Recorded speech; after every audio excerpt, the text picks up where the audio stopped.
বন্ধুদের সাথে আড্ডা দেওয়ার মাঝখানে একটা মেয়ে হঠাৎ করে এসে রবিকে চর বসিয়ে দিল। রবি সহ সবাই বেশ অবাক হলো। মেয়েটা রবিকে বলল, আর কখনো যদি শুনি পথে কাউকে বিরক্ত করছেন তাহলে আপনার খবর আছে। এই বলে মেয়েটি চলে যেতে লাগলো। রবি কিছু বলছে না, শুধু তাকিয়ে আছে মেয়েটার দিকে। এই প্রথম রবি মেয়েটিকে দেখছে। বেশ সুন্দর মেয়েটি। পাশে থাকা রাশেদ মেয়েটিকে কিছু বলতে যাবে, তার আগেই রবি তাকে থামিয়ে দিল। বেশ মুগ্ধ নয়নে রবি মেয়েটির দিকে তাকিয়ে আছে। রবির মুগ্ধতা কেটে গেলে রাশেদকে বলে, কিরে, মেয়েটিকে? তা তো জানি না, তবে মনে হয় সামিয়ার ফ্রেন্ড। সামিয়ার সাথে এর আগেও একবার দেখছিলাম। সামিয়া? কোন সামিয়া? ফার্স্ট ইয়ারের সামিয়া, ওই যে সুন্দর করে লম্বা করে। ও হ্যাঁ, চিনতে পারছি। এখন যে মেয়েটি আমাকে চর মেরে গেল তার খোঁজ লাগা। কি নাম, কোথায় থাকে, পরিবারের কে কে আছে, তারা কি করে সব। এক্ষুনি খোঁজ লাগাচ্ছি, তুই বস, আমি 10 মিনিটের মধ্যে আসছি খবর নিয়ে। আর হ্যাঁ, আজ থেকে মেয়েটিকে চোখে চোখে রাখবি, কেউ ডিস্টার্ব করলে ছাড়বি না। ঠিক আছিস তো, নাকি এক চরে জ্বর চলে আসলো? জ্বর আসেনি রে পাগলা, হৃদয় নড়ে উঠেছে, প্রেমের বীজ গজানো শুরু হয়েছে।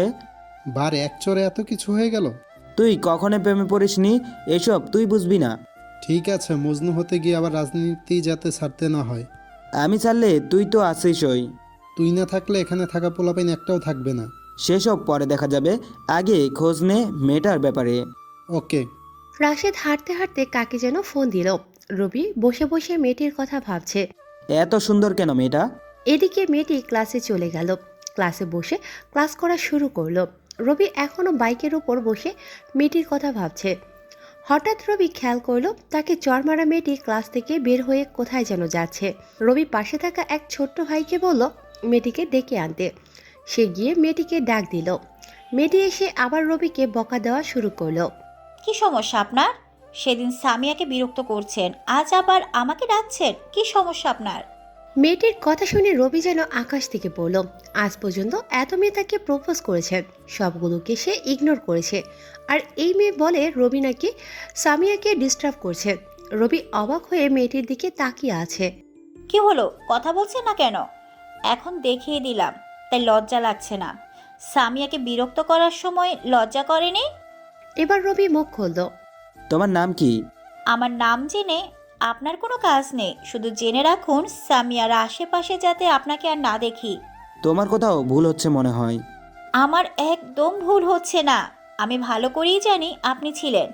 আচ্ছা মানছি আমি ছিলাম, তোমার নাম কি? রাশেদ হঠাৎ পেছন থেকে বলল, ওর নাম রাতিকা, বাবা রাজনীতি করে, বর্তমান চকরিয়া উপজেলার মেয়র। এর পাশাপাশি 2 নাম্বারিও করে ওর বাবা। মা নেই, চক্রান্ত করে তার মাকে মেরে ফেলা হয়েছে। আর রাধিকা 2 বছর আমেরিকায় ছিল, গত 2 মাস হলো দেশে আসছে। 3 দিন পর ওর বাবার জন্মদিন, তাই সে দেশে আসছে আর এখানেই ভর্তি হয়ে গেছে। রাশেদের কথা শুনে রাধিকার চোখ জোড়া কপালে উঠে গেল।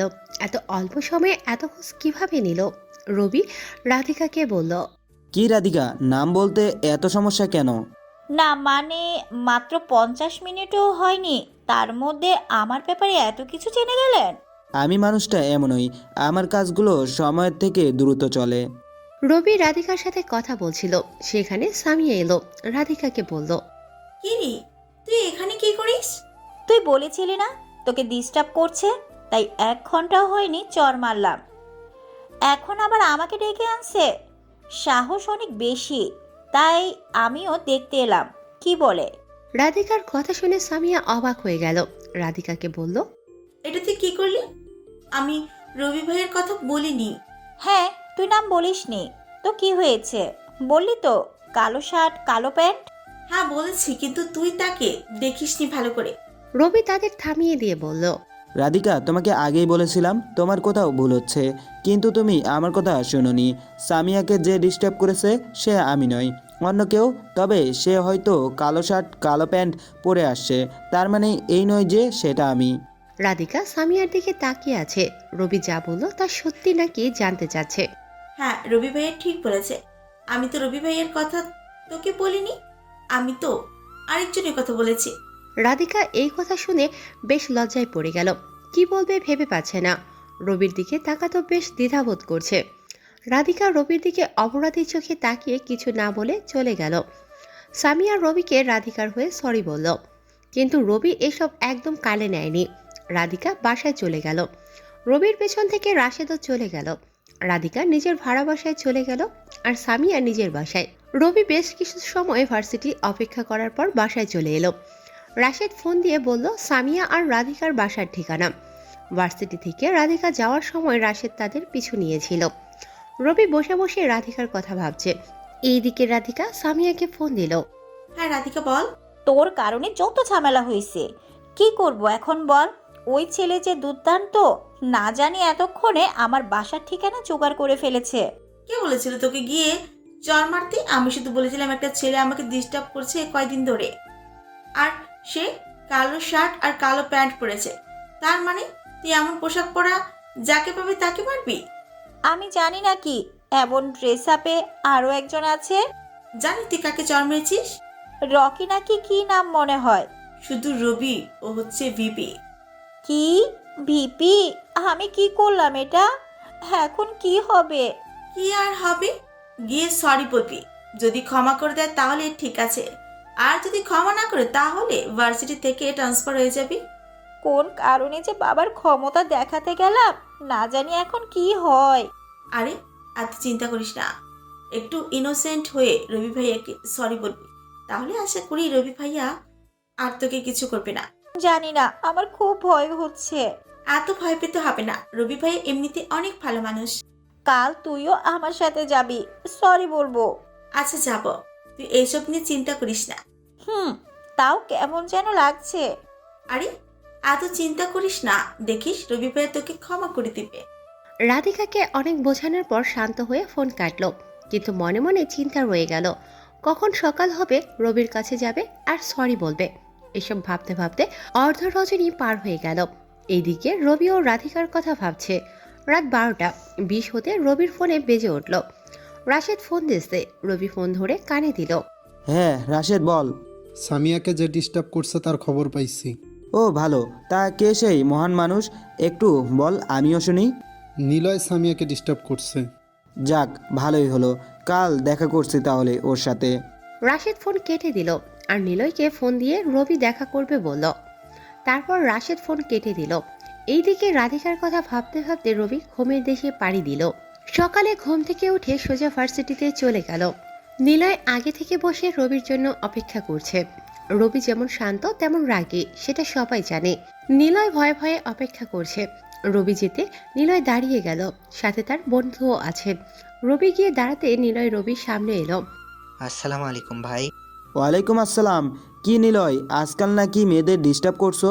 না ভাই, আমি তো শুধু সামিয়ার সাথে একটু আগ বাড়িয়ে কথা বলতাম। ও হ্যাঁ, একবারই কথা বলতে, আর সে বলেছে বিরক্ত করতে। সামিয়া মিথ্যা বলছে, তাই না? হতে পারে ভাই, আমি তো শুধু একটু কথা বলতে চাইতাম, আর কিছু না। ওই যে সামিয়া আর রাধিকা এইদিকে আসছে, ওদের সরি বলবে আর এখান থেকে চলে যাবে। ওকে ভাই। আর শোনো, জি ভাই বলেন। ওদের আর ডিস্টার্ব করবে না, যদি ডিস্টার্ব করো তো। না ভাই, ভুলেও সামনে যাব না, আপনি বলছেন না। এটাই ভালো। সামিয়া আর রাধিকা রবির সামনে এলো। পাশ থেকে নিলয় সামিয়াকে সরি বলল আর রাধিকা রবিকে সরি বলল। রবি কিছু না বলে অন্যদিকে হাঁটতে শুরু করলো। আসলে একটা প্ল্যান ছিল। ছোট্ট ভাই আছে রবির, পেছনে তাদের সামনে রাধিকার সাথে কথা বলতে একটু বাঁধবে, তাই প্ল্যান করে রাধিকাকে সবার থেকে একটু দূরে নিয়ে এলো। রবির পেছন পেছন রাধিকাও আসলো। রবি কিছুটা গিয়ে থেমে গেল। রাধিকা রবির সামনে দাঁড়ালো।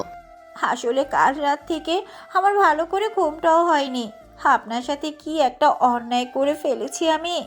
রাধিকা কথাগুলো কিছুটা ভয় নিয়ে বলছিল। এবার রবি মুখ খুলল। দেখো, প্রথমত তুমি জেনে এমনটা করনি, আর এটা একটা সাহসিকতার কাজ। সেটা হয়তো তুমি ভুল মানুষের সাথে দেখিয়েছো, তবে সেদিক থেকে ভালোই হলো।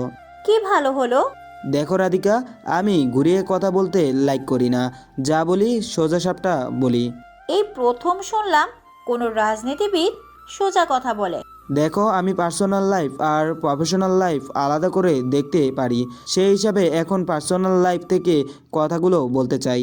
ঠিক আছে, বলুন।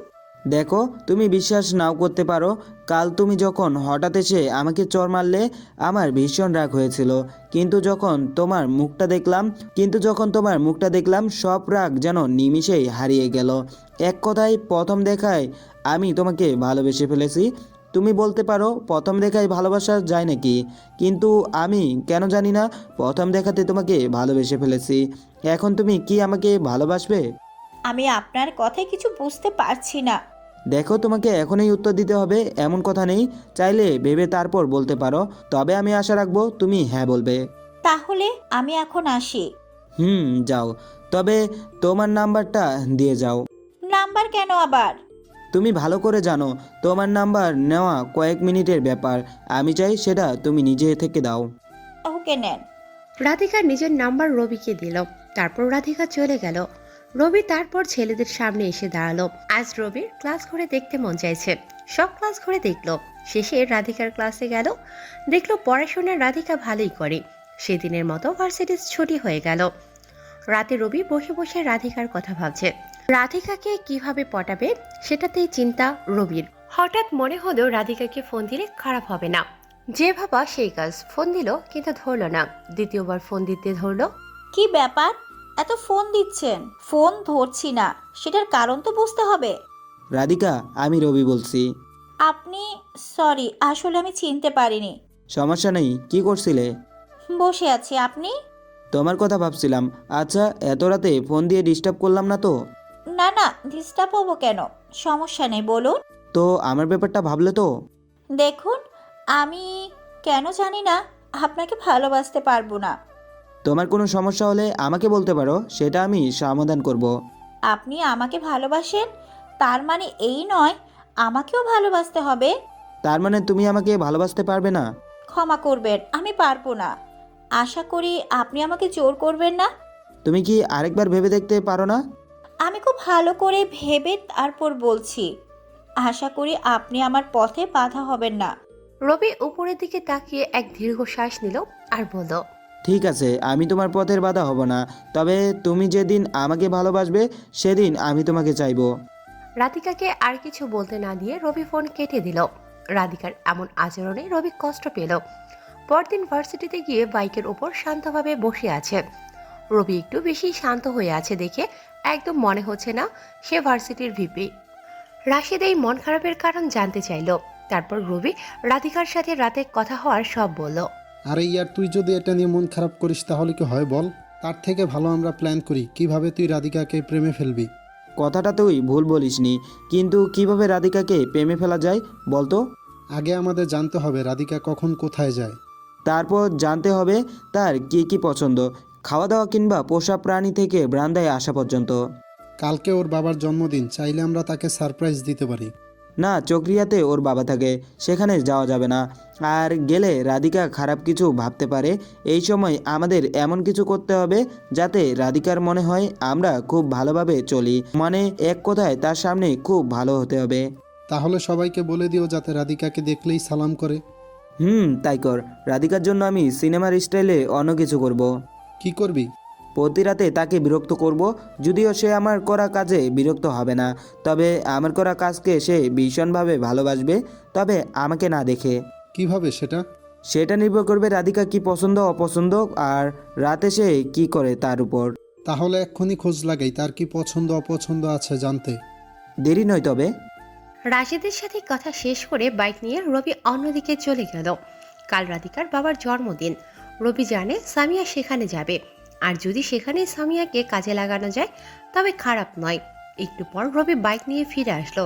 রাশেদ বলল, হঠাৎ কই গেলি, আবার ফিরেও কেন এলি? একটা কাজ আছে। আচ্ছা, কাল রাধিকার বাবার জন্মদিনে কি সামিয়া যাবে? সেটা তো জানি না। সামিয়া যাবে নাকি খোঁজ নে, আর না গেলেও যেতে বল। আর সাথে বলবি সামিয়াকে রাধিকার পরিবার সম্বন্ধে যত তথ্য পায় জোগাড় করতে। ওকে, বলে দেব। সামিয়াকে ফোন দিয়ে এসব বলবি। তারপর রবি চলে গেল। পরদিন সকালে রাশেদ ফোন দিয়ে রবিকে বলল, রাধিকার বাবার জন্মদিনে সামিয়া যাবে। আর সামিয়াকে কি করতে হবে সব বলেছে। আর সামিয়ার পছন্দ বলতে নদীর পাড়ে ঘুরতে ভালোবাসে। আর বারান্দায় তার অনেক ফুল গাছের চারা আছে। সে থেকে বোঝা যায় রাধিকা ফুল গাছ খুব লাইক করে। ঠিক আছে, এটা একটা উইক পয়েন্ট, এটাই হবে। ফুল গাছ? হ্যাঁ, এটা জানিস নাকি কোন কোন ফুল গাছ বেশি লাইক করে? একটা হচ্ছে গোলাপ আর একটা অর্কিড গাছ। অ্যাটিড বা বেশ সুন্দর আছে বলতেই হয়। দেখতে হবে তো ভাবিটা কার। গাছে কাঁঠাল গোপে তেল রাখপন। রবি ফোন কেটে দিল। এইদিকে রাধিকার বাবার জন্মদিনের দিন রাধিকা আর সামিয়া বেশ উপভোগ করলো। সামিয়া সবার আড়ালে নিজের কাজও করলো আর প্রতিটি আপডেট রাশেদকে সাথে সাথে দিল। পরদিন সামিয়া আর রাধিকা চলে এলো। রবি সামিয়ার থেকে জেনে নিল রাধিকা কখন ঘুমায় আর কখন ঘুম থেকে ওঠে। সামিয়ার থেকে জানতে পারল প্রতি রাতে 12টা হতে রাধিকা ঘুমিয়ে যায়। রাত 11টা হতে রাধিকা খাওয়া শেষ করে টিভি দেখতে বসে পড়ল। বেশ কিছু সময় টিভি দেখে ঘুমাতে গেল। হঠাৎ বাইরে একটা মিষ্টি বাঁশির আওয়াজ শুনে বেশ ভালো লাগে রাধিকার।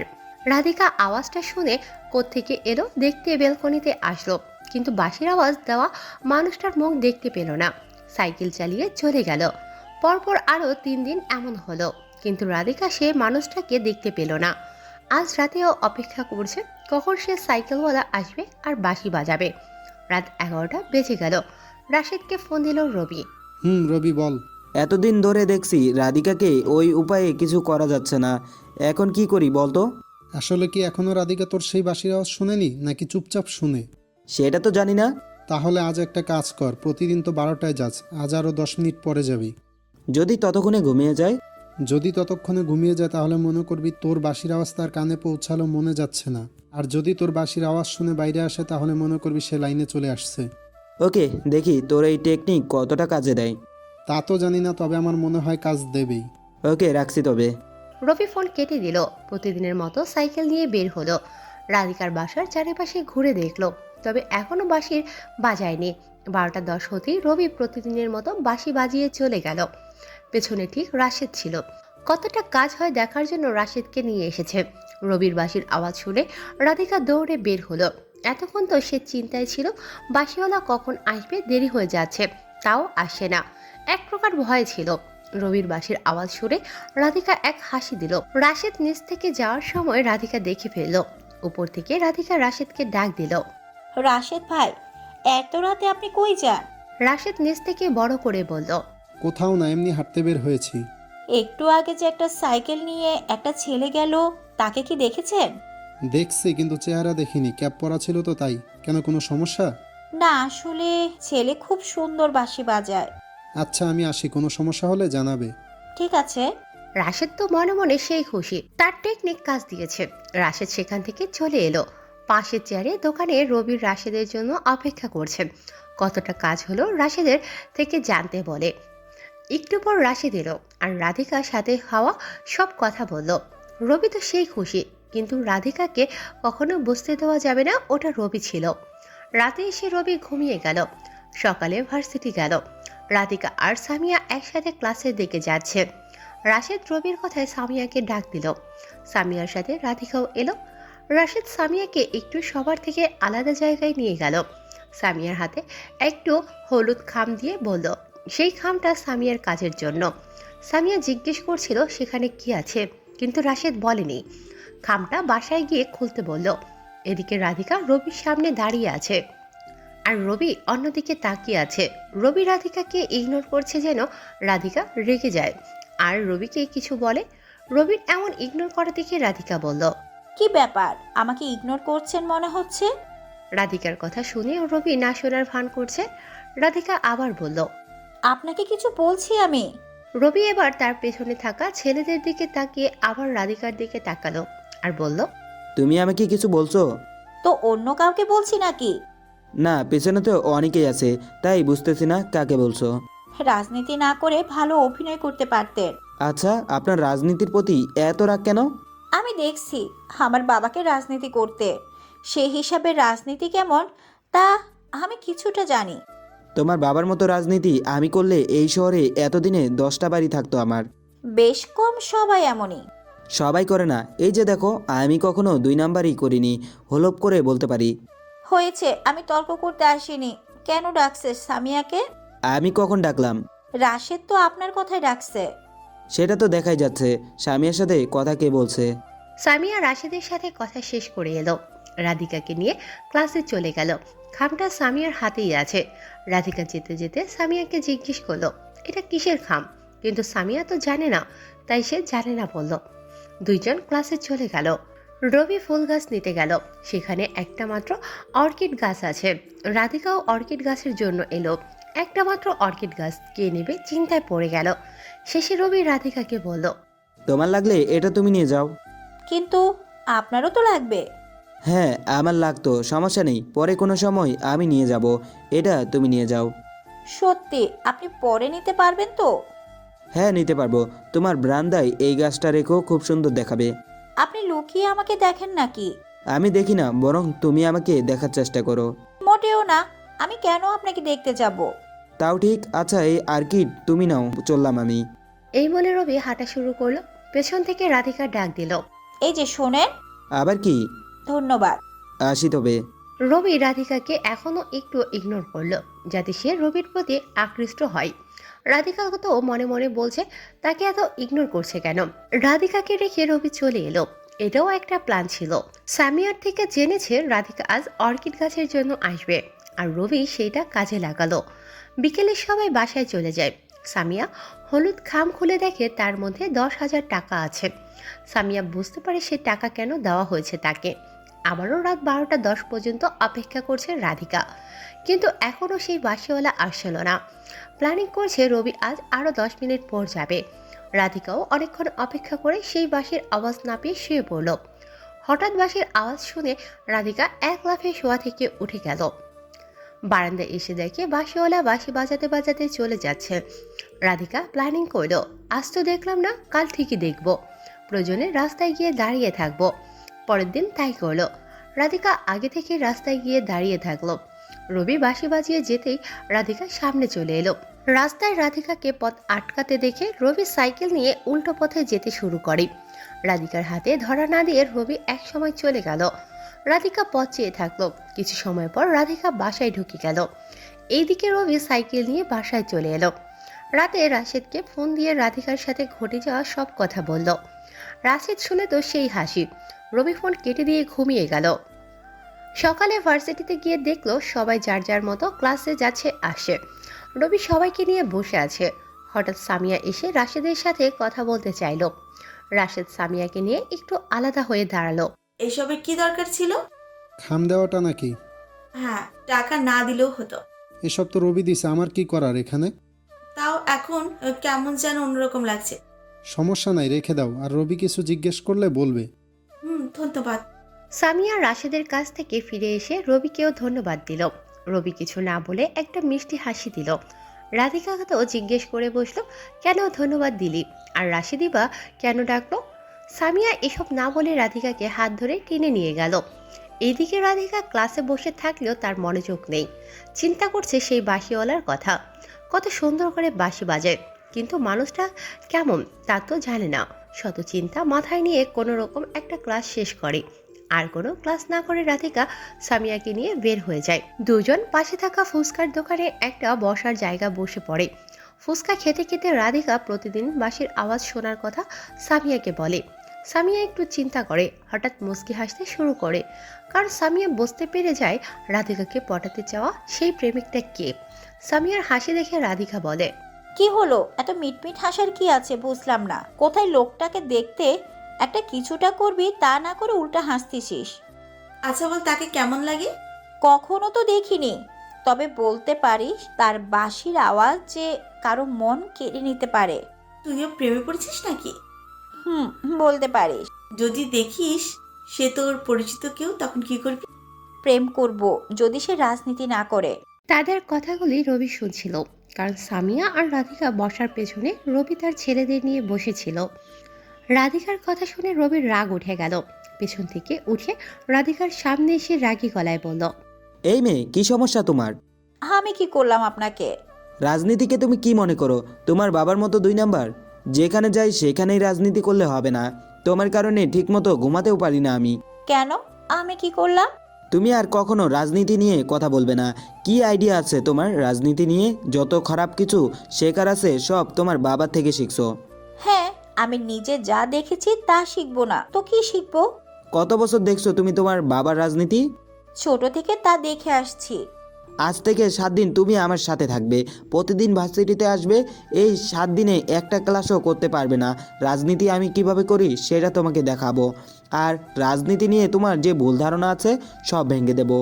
পারবো না আমি। তোমার বাবার মতো খারাপ রাজনীতি চাইলে আমিও করতে পারি। এমন কিছু করো না যাতে তোমাকে তুলে আনতে হয়। এই তো আপনার আসল চেহারা বের হয়ে এলো। এটা যদি আমার আসল চেহারা মনে করো তাহলে কেন আমার প্রেমে পড়েছো? কেন কাল রাতে আমার সাইকেল দাঁড় করিয়েছিলে? কেন বাঁশির আওয়াজ শুনতে কান পেতে বসে থাকতে? কেন করতে এসব? তার মানে সে বাসিওয়ালা আপনি? হ্যাঁ আমি। রাজনীতি ছাড়া আমি তোমার কাছে একজন প্রেমিক হতে চেয়েছি, কিন্তু তুমি তুমি তা করতে দিলে না। সবখানে রাজনীতিকে লাঞ্ছিত করছো। কেন? তোমার এই ভুল ধারণা আমি ভেঙে দেব। এখন থেকে 24 ঘন্টা তুমি আমার নজরে থাকবে। তোমার চারপাশে আমার ছেলেপেলে থাকবে। এভাবে 7 দিন চলবে। যদি এই 7 দিনের আগে কোথাও যেতে চাও বা যাও তাহলে খুব খারাপ হবে, বলে দিলাম। না, আপনি এমন করতে পারেন না। আমি কি করতে পারি সেটা ধারণা তোমার যদি থাকতো তাহলে সেদিন তুমি আমার প্রপোজাল ফিরিয়ে দেওয়ার সাহস করতে না। সেদিনের জন্য সরি। সরি বলো বা আর যাই বলো, রাজনীতি নিয়ে তোমার ভুল ধারণা আমি ভেঙে দেবই।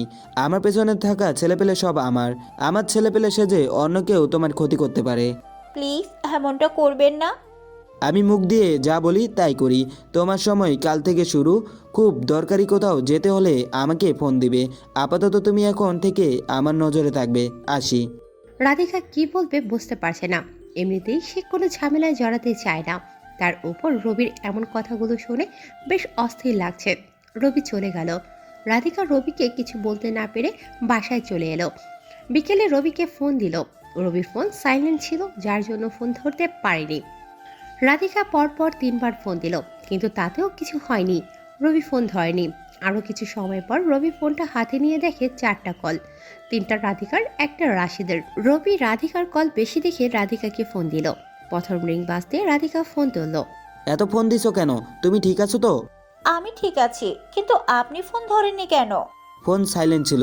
কখন ফোন দিছো বুঝতে পারিনি। আমি তো ভাবছিলাম আরো বিজি আছে। না তা নয়, বলো কি বলবে। আপনার ছেলেগুলোকে চলে যেতে বলেন। সে ভার্সিটি থেকে আসার পর থেকে আপনার ছেলে পেলে আমার বাসার নিচে দাঁড়িয়ে আছে। মানুষ কি ভাববে? কে কি ভাবছে তাতে আমার কিছু যায় আসে না। কান খুলে শুনে রাখো।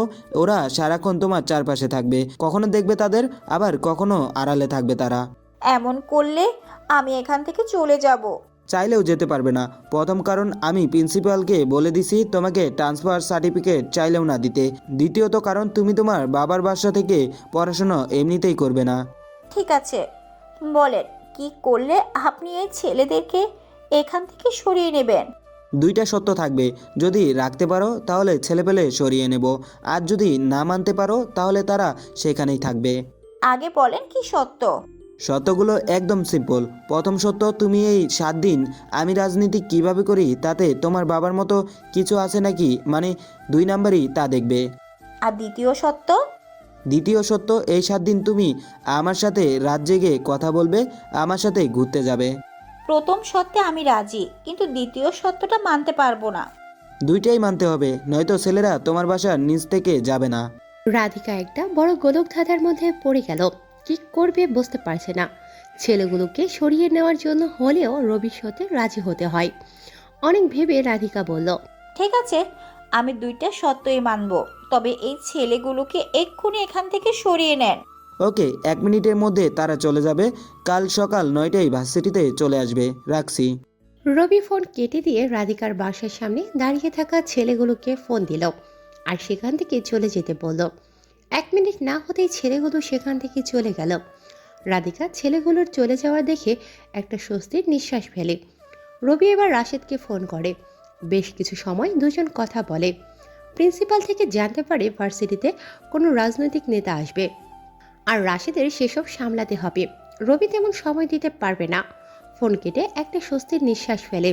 তারপর রবি ছাদে যায়, একটা সিগারেট ধরায়। সিগারেটে একটা করে টান দেয় আর শত কিছু ভাবে। প্রতিটা সিগারেটের টানে এমন কত কথা ভাবতে ভাবতে সিগারেট খাওয়া শেষ হয়। তারপর রবি ছাদ থেকে নেমে আসে। রাতে খেয়ে ঘুমিয়ে পড়ে। সকাল 9টায় রাধিকার ফোনের আওয়াজে ঘুম ভেঙে যায়। ঘুম ঘুম চোখে রবি ফোন ধরে। কি হলো? আপনি কই? আমাকে 9টায় আসতে বলছেন, এখন আপনি কই? রবি ফোনের স্ক্রিনে তাকিয়ে দেখে 9টা বেজে গেছে। রবি এক লাফে ঘুম থেকে উঠে যায়, রাধিকাকে বলে, তুমি 10 মিনিট দাঁড়াও, আমি এখনই আসতেছি। আচ্ছা, তাড়াতাড়ি আসেন। রবি ফোন কেটে দিয়ে তাড়াতাড়ি ফ্রেশ হয়ে রেডি হতে যায়। নাস্তা না করেই রবি তাড়াতাড়ি বাইক নিয়ে ভার্সিটিতে চলে যায়। দেখে রাধিকা বসে আছে আর সাথে সামিয়াও। রবি তাড়াতাড়ি তাদের কাছে গিয়ে বলে, সরি আমার মনে ছিল না আজ থেকে তুমি আমার সাথে থাকবে। সামিয়া পাশ থেকে রবিকে আর রাধিকাকে বলল তাদের দুজনকে থাকতে। সামিয়া চলে যেতে চায়। রবি সামিয়াকে নাস্তা করছে নাকি জিজ্ঞেস করে, যদি না করে রবির সাথে গিয়ে করতে বলে, কিন্তু সামিয়া নাস্তা করেছে তাই রবির সাথে যায়নি। সামিয়া একা ভার্সিটির রুমের দিকে চলে যায়। অনেকে এসেছে এই সময়টুকুতে। রবি রাধিকাকে বলে নাস্তা করছে কিনা। রাধিকাও নাস্তা করেছে বলল। রবি বলল, ঠিক আছে চলো তাহলে। কোথায় যাব? আমার সাথেই তো যাবে, ভয় পাচ্ছ নাকি? তা নয়, কিন্তু কই যাব আপনার সাথে? অনেক খিদে লাগছে আমার, চলো আগে গিয়ে কিছু খেয়ে নিই, তারপর আজ সারাদিন বাইক নিয়ে দুইজন ঘুরবো। প্রথমত আমি খেয়েছি, এখন আর খেতে পারবো না। আপনি খেয়ে আসুন। আমি তোমাকে ছাড়া খেতে পারবো না, চলো তো। রাধিকা যেতে না চাইলেও রবি জোর করে রাধিকাকে নিয়ে যায়। রাস্তার অপর পাশে রেস্টুরেন্ট আছে, তাই রবি বাইকটা ভার্সিটিতে রেখে রাধিকাকে নিয়ে রেস্টুরেন্টের পেছনের দিকে একটা টেবিলে গিয়ে বসে। রাধিকাকে অর্ডার করতে বলে, কিন্তু সে তো কিছুই খাবে না। পরে রবি অর্ডার করলো। একটু সময় পর সব রেডি। অনেকগুলো খাবার একসাথে অর্ডার করলো দেখে রাধিকা বলল, এতগুলো একসাথে কেন? আরও আনতে বলবো নাকি? রাধিকা রবির দিকে এক বিরক্তিকর চোখে তাকিয়ে কিছু না বলে চুপচাপ বসে আছে। রবি রাধিকার চুপ থাকা দেখে বলল, কি রাগ করছো কেন? আরে এসব আমাদের দুজনের জন্য। আমি খাবো না, আপনি খান। প্রথমত আমি এতগুলো খাবার খেতে পারবো না, আর তোমাকে খাওয়ার জন্য এখানে নিয়ে আসছি। আমি খাবো আর তুমি বসে বসে দেখবে, এমনটা কিন্তু নয়। এত বিরক্ত করেন কেন বলুন তো? বললাম তো খাবো না। বললাম তো খেতে। আমি খেয়ে আসছি। এখন অল্প কিছু হলেও খাও তো। এবারও রবির জোড়াজুড়িতে হার মানতে হলো রাধিকাকে। অল্প করে খেলো রাধিকা। রবি বলল, কাল থেকে যাতে আর খেয়ে না আসে। রাধিকা কিছু না বলে চুপচাপ বসে রইল। খাওয়া শেষ করে দুজন আবারও ভার্সিটিতে চলে এলো। রাধিকাকে বাইকের পিছনে উঠতে বললে রাধিকা ইতস্তত বোধ করে। পড়ে উঠে কিন্তু রবিকে একদম স্পর্শ না করে ফাঁকা রেখে বসেছে। রবিও একটু জোরে বাইক টান দিল। সাথে সাথে রাধিকা রবির কাঁধে হাত রাখে। শক্ত করে ধরো, নয়তো পড়ে যাবে। রাধিকা কিছু না বলে রবিকে এমন করে ধরলো যাতে রবি ব্যথা পায়। সাথে সাথে রবি বলে, এত জোরে ধরলে কেন? আপনিই তো ধরতে বললেন। হ্যাঁ ধরতে বলেছি, কিন্তু তার মানে এত জোরে ধরতে বলিনি যাতে আমি ব্যথা পাই। আচ্ছা ঠিক আছে। রবি আবারও বাইক চালাতে লাগলো। পেছনে রাধিকা তো মনে মনে সেই হাসি। অন্তত রবিকে বিরক্ত করতে পারছে ভালো। একটু সময় বাইক চালিয়ে রবি ভার্সিটি থেকে বের হওয়ার অন্য একটা পথে গিয়ে বাইক থামালো। সেখানেও 4-5 জন ছেলে আছে। একজনে গাছের সাথে বেঁধে রেখেছে। রবি গিয়ে দাঁড়াতে একটা ছেলে বলল, ভাই, এই সেই ছেলে যে তনিমাকে অ্যাসিড মারার হুমকি দিয়ে দিছে। ছেলেটার কথা রাধিকাও শুনল। আর কি হচ্ছে সব মনোযোগ দিয়ে দেখা শুরু করলো। রবি ছেলেটার কাছে গিয়ে বলে, কি নাম রে তোর? পেছন থেকে একজন বলে উঠল, ভাই ওর নাম নাকি সাইম। রবি তাদের বলল, আমি তোদের জিজ্ঞাসা করিনি ওর নাম কি, সেটা ওর থেকে শুনতে চেয়েছি। রবি সাইমের দিকে তাকিয়ে আবার তার নাম জিজ্ঞেস করলো। সাইম কাঁপা কাঁপা গলায় তার নাম বলল। অ্যাসিড কেন মারতে চেয়েছিস? সরি ভাই, ভুল হয়ে গেছে, আর এমন হবে না, মাফ করে দেন। আমি যদি তোকে মাফ করি তাহলে আমার পাপ হবে। বল কেন অ্যাসিড মারার হুমকি দিলি? পেছন থেকে আরেকজন বলল, ভাই, শুধু হুমকি নয়, অ্যাসিড মারার জন্য আজকে অ্যাসিড আনছিল। রাস্তায় আমরা তনিমাকে দৌড়াতে দেখে তার কাছে যাই। আমাদের দেখে সাইম পেছনে পালাই। তনিমা আমাদেরকে কথা বলে আর অ্যাসিডের কথা বলে। আমরা সেখানে সময় মতো না গেলে প্রকাশ্য রাস্তায় তনিমাকে অ্যাসিড মেরে দিত। ও হ্যাঁ বুঝলাম, কাহিনী আছে এখানে। রবি সাইমকে আবার জিজ্ঞেস করলো, কেন অ্যাসিড মারতে চেয়েছিস তামিয়াকে? আমি ওকে পছন্দ করি, ভালোবাসার কথা বললে সে আমাকে চর মারে, তাই রাগে। সাইমের কথা শেষ হওয়ার আগে পেছন থেকে আরেকজন মেয়েলি কণ্ঠে বলা শুরু করলো, মিথ্যা বলছে সে। রবি পেছনে তাকিয়ে দেখে একটা মেয়ে দাঁড়িয়ে আছে। তার চোখে স্পষ্ট ভয়ের ছাপ দেখা যাচ্ছে। রবি মেয়েটাকে না চিনে তার ছেলেগুলোর দিকে তাকায়। একজন বলে, ভাই, এই হচ্ছে তনিমা। রবি তখন বুঝতে পারে এই তাহলে সেই তামিয়া যাকে সাইম অ্যাসিড মারতে চেয়েছিল। রবি তামিয়াকে জিজ্ঞেস করে সত্যিটা আসলে কি।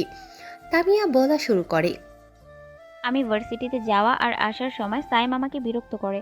আমি ওকে অনেকবার বলেছি আমার বিয়ে ঠিক হয়ে গেছে আরেকজনের সাথে, আর তাকে আমি ভালোবাসি, কিন্তু সাইম আমার কথা কানে নেয় না। প্রতিদিন আমাকে বিরক্ত করে। এমনকি আমার বাসায় চলে যায়। আমাকে বাসায় গিয়ে হুমকি দিয়ে আসে। বাবা মা তাকে অনেক বোঝায় যে আমার বিয়ে ঠিক হয়ে গেছে, কয়েকদিন পর আমার বিয়ে, কিন্তু তাতেও সাইম কিছুতে বুঝে না। এর একদিন পর সাইম আমাকে আবারও বিরক্ত করে। আমি যখন আগের মতো আমার বিয়ে ঠিক হয়ে গেছে বলি, তখন সে আমার হাত ধরে টানাটানি করে। আমি তার কাছ থেকে নিজেকে ছাড়াতে চাইলে সে আরও জোর করে। শেষে নিজেকে রক্ষা করতে তাকে চড় মারি। চড় খেয়ে সে আমাকে বলে কাজটা আমি ভালো করিনি, সে নাকি আমাকে দেখে নেবে। তার কথায় আমি ভয় পেয়ে যাই। পুরো 7 দিন ভার্সিটি আসিনি ওর কারণে। যখন আমার ফ্রেন্ডের কাছ থেকে জানতে পারলাম 2 দিন ধরে সাইম ভার্সিটি আসেনি, তখন ভাবলাম হয়তো আর আমাকে ডিস্টার্ব করবে না। তাই আজ আমি ভার্সিটিতে আসছিলাম, কিন্তু মাঝ পথে দেখি সাইম অ্যাসিড নিয়ে আমার দিকে আসছে। আমি ভয়ে সেখান থেকে পালাতে চেষ্টা করি, কিন্তু সে অনেক দৌড়াতে পারে। আমি নিজেকে কোনোভাবে রক্ষা করতে পারছিলাম না। মনে করছিলাম এই বোধহয় সাইম আমাকে অ্যাসিড মারবে, কিন্তু আল্লাহর কৃপায় আমি সামনে আপনার দলের তুষার ভাইকে দেখতে পাই। আমি জানি তুষার ভাইকে দেখলে সাইম পালাবে। আমাকে দৌড়াতে দেখে তুষার ভাইয়া বাইক নিয়ে আমার কাছে আসে। আমি তুষার ভাইয়ার কাছে গিয়ে অজ্ঞান হয়ে যাই। এইটুকু বলে তামিয়া থেমে যায়। পেছন থেকে তুষার বলা শুরু। ভাই, তারপর আমি পাশের দোকান থেকে পানি নিয়ে সামিয়ার জ্ঞান ফিরাই, আর সে আমাকে বলে সাইম তাকে অ্যাসিড মারতে দৌড়াচ্ছে। আমার সাথে আরও 3 জন ছিল। আমি তাদের বলি সাইমকে ধরে নিতে। তারা গিয়ে সাইমকে ধরে ফেলে অ্যাসিড সহ। তারপর রাশেদ ভাইকে জানাই, আর সে আপনাকে জানাই। এবার তুষারও থেমে গেল। হঠাৎ রাশেদ ফোন করে। রবি ফোনটা কানে নিতে রাশেদ বলা শুরু করে। কই তুই? আসি ভার্সিটিতে। কেন? একটা ভিডিও দিচ্ছি, ওখানে দেখা যাচ্ছে তানিয়াকে প্রকাশ্যে দিবালোকে সাইম এসিড মারতে দৌড়াচ্ছে, আর ছোট ভাই তুষার তানিয়াকে বাঁচায়। ঠিক আছে, পাঠিয়ে দে, আমি দেখছি। আর সাইম আমার সামনে আছে, 3 নাম্বার গেটে চলে আয়। তারপর রবি রাশিদকে আসতে বলে ফোন কেটে দেয়। রবির ফোনে ভিডিওটা চলে আসে। রবি ভিডিওটা প্লে করে দেখে তুষার যেমন বলছিল তেমনটা সেখানে দেখাচ্ছে। রবি ভিডিওটা সাইমকে দেখালো। তার চোখ জোড়া কপালে উঠে গেছে। সে কাঁদতে শুরু করে দিল। রবির কাছে বারবার মাপ চাচ্ছে, কিন্তু অপরাধীকে শাস্তি না দিলে তার এত বছরের রাজনীতি সবটা মিথ্যে হয়ে যাবে। রবি এবার রাধিকার দিকে তাকিয়ে রবি খেয়াল করে দেখে রাধিকার চোখের কোণে পানি জমে আছে। রবি উঠে রাধিকার কাছে গিয়ে আস্তে করে রাধিকাকে বলে, এটা রাজনীতি নয়, রাজনীতি মাত্র আমি নামে করি। অন্য 10 জনের মতো রাজনীতি আমি করি না। এই ক্যাম্পাস আমার, সব এখানে থাকে, প্রতিটি মানুষ আমার আপনজন। তবে সাইমের মতো 2-1 জন খারাপও এই ক্যাম্পাসে আছে। দেখো তামিয়ার মুখের দিকে, আর কিছুদিন পর তার বিয়ে। আর এই সময় যদি সে অসুস্থ থাকে বা কেউ তার মুখে অ্যাসিড মারে, তাহলে বিয়েটা কিভাবে হবে? তামিয়া আমার ছোট বোনের মতো। আমি এখানে ভিপি হয়ে নয়, একটা ছোট বোনের কষ্ট সহ্য করতে না পেরে এসেছি। আমি ভিপি হয়ে সাইমের মতো জানোয়ারকে মারতে আসিনি। আমি আমার ছোট বোনকে বাঁচাতে একটা পশুকে মারতে এসেছি। এটা রাজনীতি নয়, ছোট বোনের প্রতি তার ভাইয়ের ভালোবাসা। রাশেদ আর ছেলে পেলে বাইক নিয়ে চলে আসলো। রাশেদ যখন রবির দিকে আসতে চাইবে, তখন রবি বাম হাতের বুড়ো আঙুল বাকি 4 আঙুলে নিচে রাখলো। রাশেদ জানে রবির করা প্রতিটি ইশারার মানে কি হতে পারে। রাশেদ রবির দিকে না এসে সাইমের দিকে চলে গেল। রবি রাধিকাকে বলল, এখনও তোমার মনে হতে পারে আমি রাজনীতি করি অন্য 10 জনের মতো, কিন্তু সেটা মনে হলে বলবো তখনও তোমার ধারণা ভুল ছিল, আজও তোমার ধারণা ভুল। রাধিকা আর কিছু না বলে রবিকে জড়িয়ে ধরল। রবি খুব ভালো করে জানে রাধিকা ইমোশনাল হয়ে এটা করেছে, ভালোবেসে নয়। রবি রাধিকাকে ছাড়িয়ে সাইমের কাছে এলো। সব ছেলেপেলেকে লাইন ধরে সামনে দাঁড়াতে বলল। তামিয়া আর রাধিকা রবির পাশে এসে দাঁড়ালো। রবি সব ছেলেদের উদ্দেশ্য করে বলা শুরু করলো, তোমরা সবাই আমার পরিবারের মতো। এই ক্যাম্পাস প্রতিটি মানুষ আমার পরিবার। এখানে থাকা ফুল বিক্রি করা ছেলেটিও আমার পরিবারের একজন, ফুচকা বিক্রি করা মানুষটাও আমার পরিবারের একজন। এক কথায় এই ক্যাম্পাসে 10 টাকা দামের ফুল বিক্রি করা ছেলেটা থেকে প্রিন্সিপাল স্যার পর্যন্ত সবাই আমার পরিবার। আজ তামিয়া যেভাবে আমার দলের উপর বিশ্বাস করে, আমার দলকে নিরাপদ মনে করে, তুষারকে দেখে বেঁচে থাকার একটা মোটিভেশন পেয়েছে, তুষারের উপর যেভাবে নির্ভরে এসেছে, আমি চাই আমার টিমের প্রত্যেক ব্যক্তিকে সবাই সেভাবে বিশ্বাস করুক। আমি চাই প্রতিটি মেয়ে যেন আমার ক্যাম্পাসে নিরাপদ মনে করে। আমি চাই প্রত্যেকটি মেয়ে যেন আমার ক্যাম্পাসকে নিরাপদ মনে করে। আর এই ক্যাম্পাসে থাকা প্রতিটি অসৎ ব্যক্তি ভুল কাজ করার আগে যাতে অন্তত 10 বার ভাবে, আমি সেটাই করব। আজকে সবার সামনে আমি সাইমকে এমন শিক্ষা দিব যাতে আমার ক্যাম্পাসে আর কেউ এমন ভুল না করে। সবাই দাঁড়িয়ে রবির কথা শুনছে। পাশে থাকা প্রতিটি স্টুডেন্ট রবির কথায় মুগ্ধ হয়ে চেয়ে আছে। ইতিমধ্যে রবির কথায় অনেকে সম্মোহিত হয়ে গেছে। রবি সাইমের কাছে গিয়ে জিজ্ঞেস করলো, কার ক্ষমতায় এতটা ক্ষিপ্ত তুই?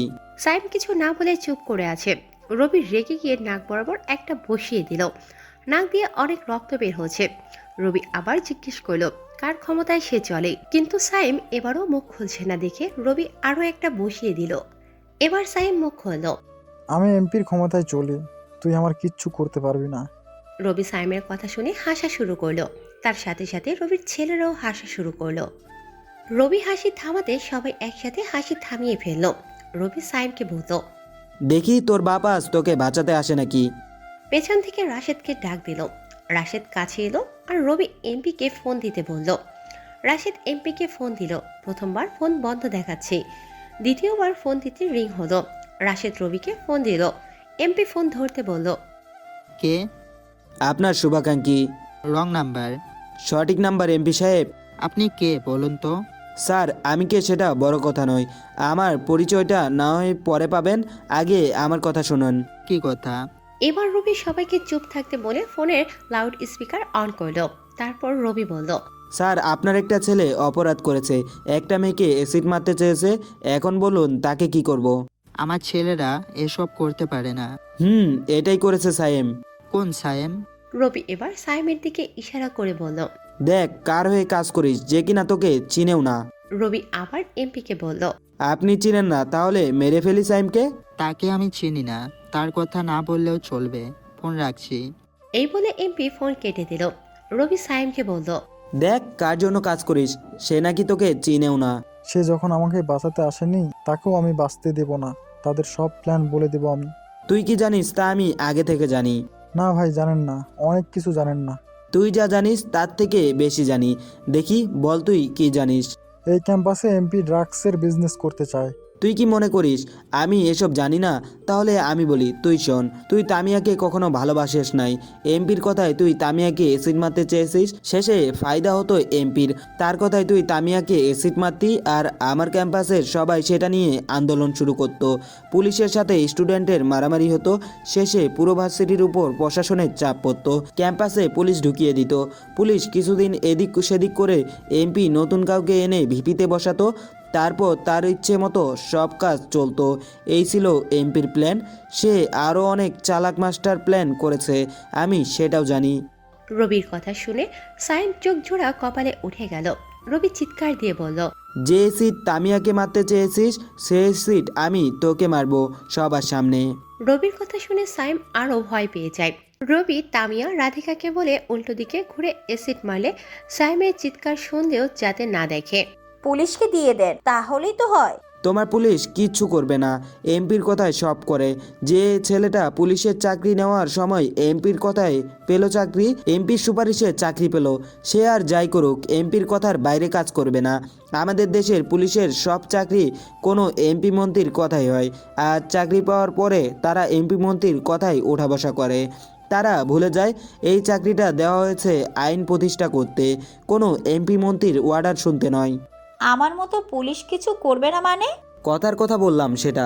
শোন, এমপি খুব চালাক। সাইমকে যখন আমরা পুলিশের হাতে তুলে দেব, তখন এমপি ঠিকই ছাড়িয়ে নেবে। এখন নাচেনার ভান করছে, কারণ যাতে সাইমকে ছেড়ে দিই আমরা। রাধিকা আর তামিয়া, তোমরা এর চিৎকার শুনতে পাবে, কিন্তু ওর মুখের দিকে তাকাতে পারবে না, উল্টো দিকে ঘুরে দাঁড়াও। রবি ধমকে সুরে বলার সাথে সাথে দুজন উল্টো দিকে ঘুরে দাঁড়ায়। রবি রাশেদকে অ্যাসিডগুলো আনতে বলে। রাশেদ সাইমের অ্যাসিডের বোতলটা এনে রবির হাতে দেয়। রবি সাইমকে বলে, যে অ্যাসিড তুই তামিয়াকে মারতে চেয়েছিস, সেই অ্যাসিডের যন্ত্রণা কেমন তা আজ তুই বুঝবি, এই নে। বলার সাথে সাথে পুরো বোতল সাইমের মুখে ঢেলে দেয়। সাইম চিৎকার শুরু করে। এত জোরে চিৎকার করে দূর থেকেও সবাই এদিকে আসতে শুরু করে। সাইমের চিৎকার শুনে রবি সহ তার দলের সবাই হাসতে থাকে। রাধিকা আর তামিয়া পেছনে ফিরে দেখে সাইমের পুরো মুখ ভেজা, কিন্তু পড়ার কোনো চিহ্ন নাই। রবি হাসি বন্ধ করে সাইমের মুখে হাত দিয়ে বলে, কিরে, অ্যাসিডকে যদি এত ভয় পাস তাহলে সাথে নিয়ে ঘুরিস কেন? সাইমের অবস্থা খুবই খারাপ। সে ভয়ে ভয়ে বলল, অ্যাসিড অ্যাসিড। তোর মুখে পানি ঢেলেছি, তাতে এত চিৎকার। অ্যাসিড দিলে তখন কি করতি? রবির কথা শুনে রাধিকা একটা দীর্ঘশ্বাস ফেল। হঠাৎ রবির ফোন বেজে উঠল। প্রিন্সিপাল স্যার ফোন দিয়েছে। রবি ফোন কানে নিতে স্যার বলল এখনই তার অফিসে যেতে। রবি সবাইকে থাকতে বলল আর সাইমের আদর করতে বলে চলে গেল। রবি প্রিন্সিপালের রুমে গিয়ে স্যারের সামনে বসলো। স্যার জানতে চাইলো ক্যাম্পাসে কি হচ্ছে। স্যার, অ্যাসিড মারতে চেয়েছে একটা মেয়েকে সাইম, তাকে আমার ছেলেরা অ্যাসিডের ক্ষতিকর দিক কি কি সেটা বলতেছে। এসিড ওকে, পুলিশকে দিয়ে দাও, নয়তো ঝামেলা হতে পারে। স্যার, একটা ফোন করতে পারি আপনার ফোন থেকে? আসলে আমার ফোনের টাকা শেষ। ওকে, ফোন করো। রবি ফোনটা হাতে নিয়ে কি যেন দেখালো, তারপর স্যারকে ফোনটা দিয়ে দিল। রবি ফোন করেনি দেখে স্যার বলল তুমি না কাকে যেন ফোন করবে বলেছো? স্যার, আপনাকে এমপি কেন ফোন দিয়েছে? না মানে? স্যার ঠিকভাবে কথা বলতে পারছে না। রবি ফোন নিয়ে প্রিন্সিপাল স্যারের কল লিস্ট দেখলো, সেখানে এমপির নাম্বারও আছে। রবি প্রিন্সিপাল স্যারকে বলল স্যার, আজ যদি সাইমকে ছেড়ে দিই, কাল এমন একটা ঘটনা আবার ঘটতে পারে। না না, ছেড়ে দিতে বলছি না, পুলিশকে দিয়ে দাও তাহলে হবে। স্যার, জানেনই তো পুলিশকে দেওয়া আর এমপির হাতে দেওয়া একই কথা। বলুন স্যার, এমপি কি বলেছে আপনাকে? তেমন কিছু বলেনি, শুধু পুলিশের হাতে সাইমকে তুলে দিতে বলেছে। রবি খুব ভালো করে জানে স্যারকে হুমকি দিয়েছে। এবার রবি নিজের ফোন বের করে কানে নিল। প্রিন্সিপাল স্যার জিজ্ঞেস করছে কাকে ফোন দিচ্ছে। রবি তখন বলে আমাদের জনদরদি কুখ্যাত রাজনীতিবিদ এমপি মহোদয়কে ফোন দিচ্ছি। প্রিন্সিপাল ভালো করেই জানে রবিকে থামতে বললেও থামবে না, তাই প্রিন্সিপাল চুপ করে চেয়ারে বসে আছে। দ্বিতীয়বার রিং হতে এমপি ফোন ধরলো। কে? তোর বাপ। জানিস কার সাথে কথা বলছি? কুখ্যাত এমপির সাথে। তুই জেনেও এভাবে কথা বলতেছিস? কে তুই? রবিউল হাসান। তুই বলেছিলি না সাইমকে তুই চিনিস না, তাহলে পুলিশের হাতে কেন দিতে বললি? আজ তুই দেখবি আমার ভার্সিটিতে তোর প্রতিটা লোক কিভাবে মরে, সে কষও তুলে ফেলবো আমি। এটা তোর ড্রাগসের বিজনেস করার জায়গা নয়। এখানে সবাই আসে ভবিষ্যৎ উজ্জ্বল করতে, তোর মতো মাফিয়াদের সংগঠন তৈরি করতে নয়। আমি তোর অবস্থা 12টা বাজাবো। আজ থেকে তোর 12টা বাজা শুরু। সামনের বার এমপি তোকে হতে হবে না। তুই কিন্তু সীমানা অতিক্রম করছিস। গলা নামিয়ে কথা বল। আমি তোকে এক্ষুনি তুলে আনতে পারি, কিন্তু সেটা আমার রাজনীতিতে পড়ে না। তোর লোকগুলো কেমনে শেষ হবে সেটা এখন থেকে দেখবি। তোর ভার্সিটি আমি কবরস্থান বানিয়ে দেব। চাইলেও পারবি না। আমি যতদিন আছি, আজ দেখবি ছাত্রছাত্রীদের পাওয়ার কি। পুরো ভার্সিটিতে মেয়েরাই তোর ছেলেদের পেটাবে। তুই কি করবি কর, আজ সায়েমের খাতা বন্ধ। এমপিকে কিছু বলতে না দিয়ে রবি ফোন কেটে দিল। প্রিন্সিপাল স্যারকে বলল স্যার, এই এমপি হচ্ছে নরমের জম, শক্তের ভক্ত। আপনি তাকে যত ভয় পাবেন তত ভয় দেখাবে, আর রুখে দাঁড়ালে আপনার কাছে মাথা নিচু করবে। হ্যাঁ, তার অনেক পাওয়ার, কিন্তু স্যার এই পাওয়ারকে কাজে লাগিয়ে সে 2 নাম্বারই কাজ করে। ভয় পাওয়ার কোনো কারণ নেই স্যার। এই এমপি কলেজে হামলা করার জন্য এই প্ল্যানটা করেছিল। আসি আজ। রবি প্রিন্সিপালের রুম থেকে বের হয়ে সোজা সাইমের কাছে চলে গেল। রবি রাশেদকে বলল ভার্সিটির সব মেয়েকে এক করতে। রবি তাদের কিছু বলবে, সাথে সাথে সব ছেলে পেলে চলে গেল ক্লাসে ডাকতে। সবাই মাঠে এসে হাজির। ছেলেরা সবাই পেছনে দাঁড়িয়ে আছে, মেয়েরা সামনে। একটা হ্যান্ড মাইক নিয়ে রবি সবার উদ্দেশ্যে বলা শুরু করলো সবাইকে এখানে একত্রিত করার কিছু কারণ আছে। আমি সব পরিষ্কার করে দেব। তার আগে আমি কিছু জিজ্ঞেস করতে চাই, সবাইকে উত্তর দিতে হবে। আমি ক্ষমতায় থাকায় আজ পর্যন্ত কেউ কি কোনো ঝামেলায় পড়েছো, যাতে মারামারি কিংবা মামলা হতে হয়েছে, বা তোমাদের কোনো সমস্যা হয়েছে আমার কারণে? না ভাই। আমি এই ক্যাম্পাসকে আমার পরিবার মনে করি। এখানের প্রতিটি মানুষ আমার পরিবারের একজন। সবাইকে আমি যেমন ভালোবাসি তেমনই শাসনও করি। আমার বা আমার ছেলেপেলেদের কারণে কারো কোনো ক্ষতি হয়নি, বরং সবাই আমার ছেলেপেলেদের ভালোবাসে। আমি ক্ষমতায় আসার পর থেকে অনেক নেতা আমাকে ফোন দিয়ে 2 নাম্বারি ব্যবসা করার প্রস্তাব দেয়, আমি সেগুলোকে ইগনোর করি। আমাদের এমপি এই ভার্সিটিতে 2 নাম্বারি ব্যবসা করতে পারছে না বলে এই ভার্সিটিতে দাঙ্গা সংগঠন করার চেষ্টা করছে। মেয়েদের পেছনে ছেড়ে দিছে সাইমের মতো ছেলেকে। আজ সাইম আমাদের ভার্সিটির একটা মেয়েকে অ্যাসিড মারার জন্য প্রকাশ্যে রাস্তায় অ্যাসিড নিয়ে দৌড়ায়। মেয়েটার ভাগ্য ভালো, সেখানে আমাদের ছেলেদের দেখতে পেয়ে তাদের কাছে চলে যায়। আমি সবাইকে স্পষ্ট করে বলে দিতে চাই, এই ভার্সিটিতে যে হামলা করতে চাইবে সেই অস্তিত্বহীন হয়ে পড়বে, সে এমপি হোক বা অন্য কেউ। আমরা সবাই জানি অ্যাসিড মারার শাস্তি কী হয়, যাবজ্জীবন নয় মৃত্যুদণ্ড। আমি চাই আজ থেকে এমপি আমাদের পেছনে যাতে এমন আর কোনো হামলা বাঁধানোর চেষ্টা না করতে পারে, তার ব্যবস্থা তোমরা করবে। আজ একটা মেয়েকে অ্যাসিড মারতে চেয়েছে, কাল তোমাকে আমাকে মারতে পারে। এই এমপির পতন আজ থেকে শুরু। আমরা ভোট দিয়ে নেতা নির্বাচন করি সবার ভালোর জন্য, সবার মধ্যে আতঙ্ক ছড়িয়ে দিতে নয়। আর কয়েক মাস পরে আবার নির্বাচন আসবে। আমি চাই এই এমপির জায়গায় নতুন কেউ আসুক। আজ এই আতঙ্কবাদীদের কারণে আমরা ভয়ে ভয়ে বাঁচি। স্বাধীন দেশে আমরা আর ভয় নিয়ে বাঁচতে চাই না, এর সমাধান চাই। আজ এই মুহূর্ত থেকে যেখানে আতঙ্কবাদী দেখবে সেখানে তাদের রুখে দেবে। আমি চাই সাইমকে শিক্ষা দেওয়ার মাধ্যমে আমাদের এই পথযাত্রা শুরু হবে।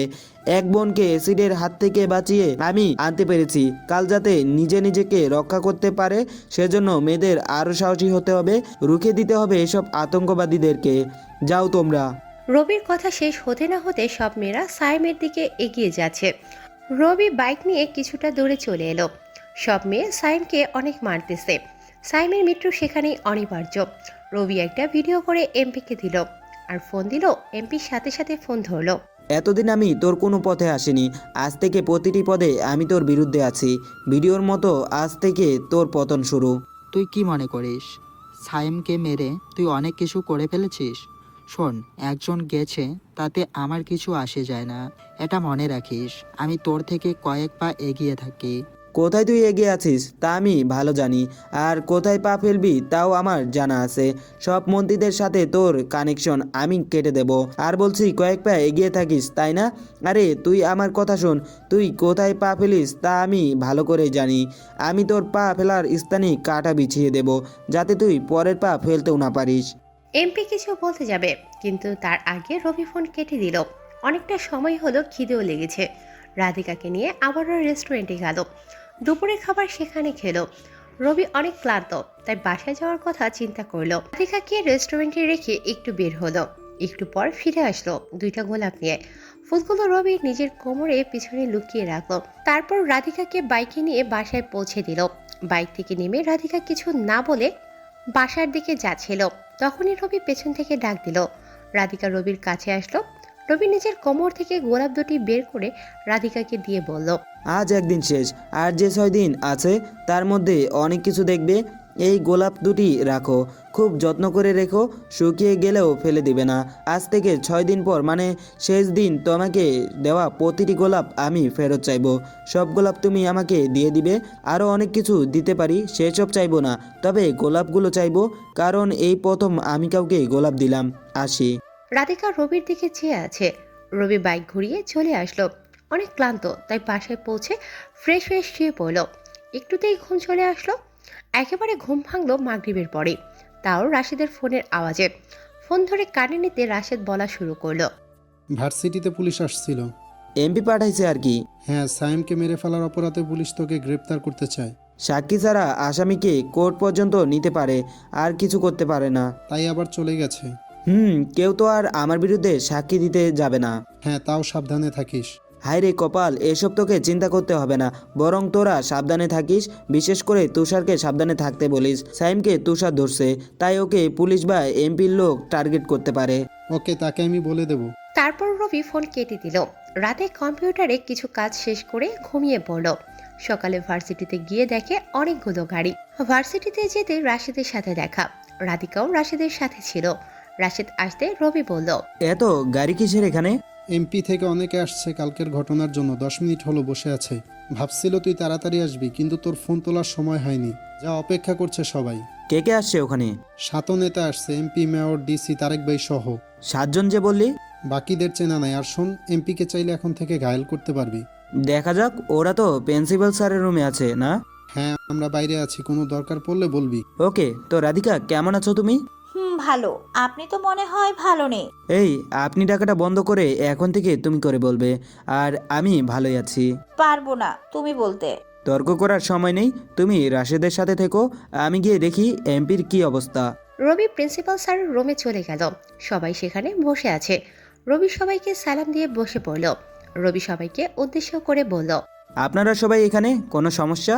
তুমি ভালোই জানো কেন আসছি। জানি, কিন্তু আপনাকে আসা মানায়নি। কাল ছাত্রীদের দিয়ে সাইমকে মেরে ফেলেছো, কেন করেছো এমনটা?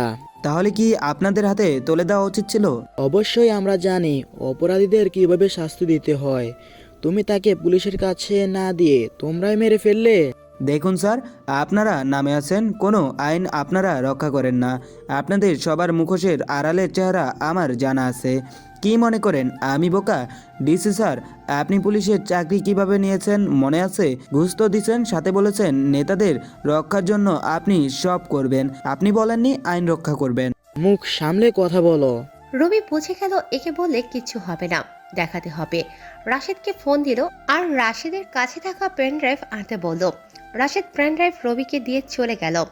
রবি প্রিন্সিপাল স্যারের ল্যাপটপ নিয়ে ওপেন করে, তারপর ডিসির শপথের ভিডিও দেখায়। ডিসি দেখে অবাক, কারণ শপথ তো ভিডিও করা হয় না। এত অবাক হওয়ার কিছু নাই, আপনার আরও অনেক কিছু আমার এই পেনড্রাইভে আছে। কি কি আছে? আমি বললে আপনি লজ্জায় পড়বেন, তাও বলছি। কয়েকদিন আগে তনু নামের যে মেয়েটা অ্যাক্সিডেন্টে মারা গেছে, সেটা কি আদৌ অ্যাক্সিডেন্ট ছিল না তাকে খুন করা হয়েছে? কি বলতে চাও তুমি? আপনি আর এমপি ওকে ধর্ষণ করেছেন হোটেলে নিয়ে, মুখ খুলে দেবে বলে আপনারা তাকে চক্রান্ত করে মেরে ফেলেছেন। এসব মিথ্যা কথা, ভিত্তিহীন। আপনারা ভুলে গিয়েছেন হোটেলের প্রতিটি রুমে ক্যামেরা থাকে। আপনারা তনুর সাথে যা করেছেন সব ওখানে উঠে গেছে। যদি একবার আমি ইন্টারনেটে ছেড়ে দিই তাহলে কি হবে বুঝতে পারছেন? কত টাকা লাগবে বলো এসব নষ্ট করে দিতে? আমার সম্বন্ধে ভালো করে খোঁজ নিয়ে কথা বলতে আসিয়েন। আর কারো কথা আছে? তুমি যা বলেছো সব কি প্রমাণ আছে এখানে? জি ভাই, আমি যাদের সম্বন্ধে খোঁজ নিই তাদের সব কিছু জেনে নিই। তাহলে এসব আমাকে দেখতে দাও। তাহলে এসব আমি আপনার ইমেলে পাঠিয়ে দেব, আপনি দেখে নেবেন। তাও তুমি সায়েমকে পুলিশ হাতে তুলে দিতে পারতে। তারেক ভাই, এখানে সাইমের জায়গায় অন্য কেউ থাকলে আপনাদের আসতে হতো না। সাইমের মৃত্যুতে কেন আসছেন তা জানেন আপনি? এমপি বলছে তাই আসছি। তাহলে আপনারা সবাই দেখুন মৃত্যুর আগে সাইম কি বলেছিল। তারপর রবি সাইমের বলা কথাগুলোর ভিডিও সবার সামনে প্লে করে দিল। এমপি ড্রাগসের বিজনেস করতে চাওয়া থেকে শুরু করে সব বলে দিল। ভিডিও দেখে তারেক ভাই আর তার সাথে থাকা 3 জন মেয়র সবাই অন্যভাবে এমপির দিকে তাকিয়ে আছে। এমপি বলেছে এসব মিথ্যা, কিন্তু সবাই তো জানে মৃত্যুর আগে কেউ মিথ্যা বলে না।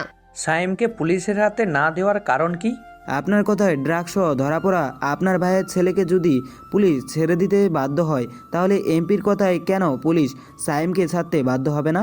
মেয়র রবির কথা শুনে চুপ করে আছে। মেয়র বুঝতে পারছে যত কথা বলবো তত তথ্য সবাইকে দিয়ে দেবে, তার থেকে ভালো চুপ করে থাকা। রবি এবার সবাইকে বলল, আপনারা যদি ঠিক হতেন সাইম মরতো না। এমপি, ডিসি, মেয়র সবাই এর সাথে জড়িত। এমন অবস্থা হয়ে গেছে এখন কেউ চুরি করতেও ভয় পায় না। চুরি, খুন, ধর্ষণ এসব করতে একদমই ভয় পায় না আপনাদের মতো লোক রাজনীতিতে আছে বলে। কেউ চুরি করে সামনের গেট দিয়ে লকআপে ঢুকলে আপনাদের ফোন পেয়ে তারা পেছনের দরজা দিয়ে বের হয়ে যায়।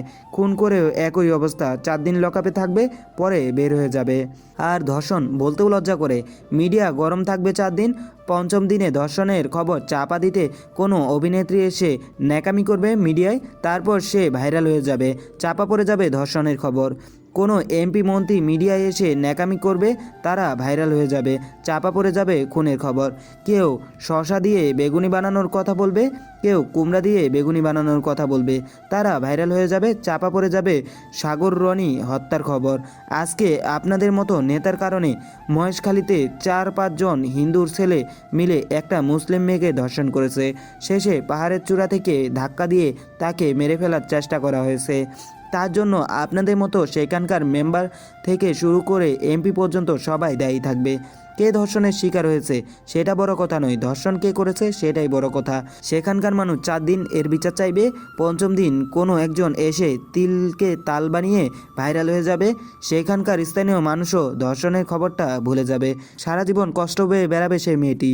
রবির সবাই চুপচাপ, কেউ কিছু বলছে না। রবি প্রিন্সিপাল স্যারকে বলল, স্যার, এসব নেতাদের যদি চেয়ারে বসতেও দেওয়া হয় তাহলে চেয়ারের মানহানি হবে।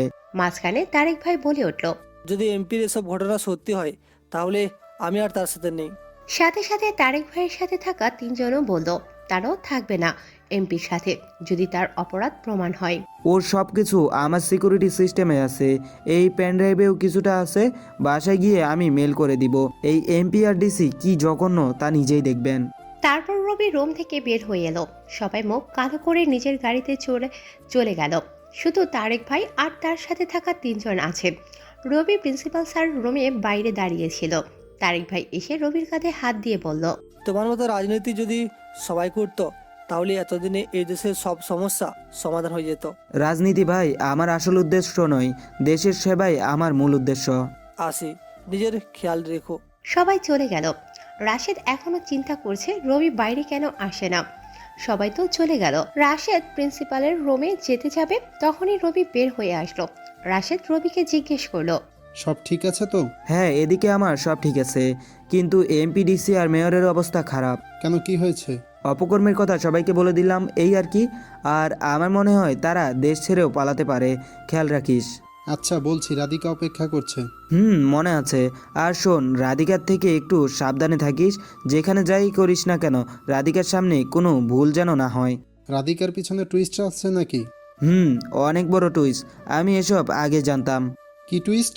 গল্পের শেষে না হয় বলবো, তা এখন আমি যাই, রাধিকা অপেক্ষা করছে। তুইও সাবধানে থাকিস। তারপর রবি রাধিকার কাছে গেল। সারাদিন বিভিন্ন জায়গায় ঘুরে 3টার দিকে রাধিকার বাসায় গেল।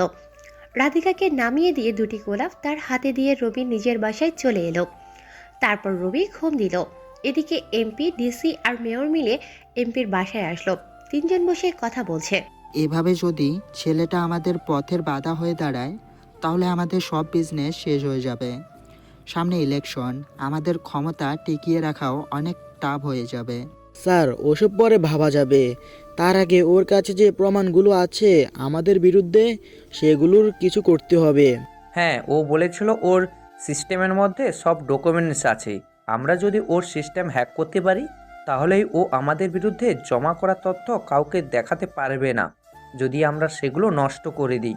ওর হাতে পেন ড্রাইভেও কিছু ডকুমেন্ট আছে, সেসব নয়তো এডিটিং বলে চালিয়ে দিতে পারবো। তবে ওর সিকিউরিটি সিমেন্টের সিস্টেমে থাকা ডকুমেন্টগুলো আগে আমার ডিলিট করতে হবে। স্যার, তার জন্য আমাদের 2 জনের সাহায্য করতে পারে, যদি বলেন ফোন দিতে পারি। তাড়াতাড়ি দাও, আমি চাই আমাদের বিরুদ্ধে ওর রাখা তথ্যগুলো অন্য কারো হাতে যাওয়ার আগেই নষ্ট করে দিতে। ডিসি ফোন বের করে কাকে যেন ফোন দিল। একটু পর 2টা ছেলে আসলো, রোগা লম্বা করে, 2জনের হাতে 2টা কালো ব্যাগ, সাদা চশমা পরা। এমপি ওদের দেখে বলল, এরা কারা? স্যার, ওরা 2 জন হচ্ছে তারাই যারা রাজনীতির সিকিউরিটি সিমেন্ট বানিয়েছিল। পুরো সাইবার সিস্টেমে এরা হ্যাক করতে পারে। দেখে তো মনে হয় না পারবে কিছু করতে। আপনি একটু বেশি কথা বলছেন, চুপ থাকুন। তারপর এমপি 2জনকে রবির সিকিউরিটি সিস্টেম হ্যাক করতে বলল। তারা 2জন বসে পড়ল হ্যাক করার জন্য। এইদিকে রবি ঘুমে আচ্ছন্ন। হঠাৎ রবির ফোনে একটা বিরাট অ্যালার্ম বেজে ওঠে। রবির সাথে সাথে কম্পিউটারের সামনে বসে পড়ে। কম্পিউটার স্ক্রিনে তাকিয়ে একটা মুচকি হাসি দিয়ে ফ্রেশ হয়ে কফি বানাতে চলে যায়। এদিকে 2জন চেষ্টা করেই যাচ্ছে রবির সিকিউরিটি সিস্টেম হ্যাক করতে। হঠাৎ 2জন হ্যাকার 2জনের দিকে তাকিয়ে অন্য কিছু করে নিজেদের ল্যাপটপ আছাড় মেরে ভেঙে ফেলল। সাথে সাথে এমপি, ডিসি, মেয়র সবাই দাঁড়িয়ে গেল। বাইরে থেকে পুলিশ দৌড়ে এলো। এমপি জিজ্ঞেস করলো, কি হলো, এভাবে ল্যাপটপ ভেঙে ফেললেন কেন? 2জন কিছু বলার আগেই অজ্ঞান হয়ে গেল। এমপির বাসায় সারাক্ষণ ডাক্তার থাকে। ডাক্তার ভালো করে 2জনকে পরীক্ষা করে বলল, এই দুজন এমন কিছু দেখেছে যার কারণে অত্যাধিক ভয় পেয়ে গেছে, যেমনটা মানুষ নিজের চোখে মৃত্যুকে দেখলে পায়।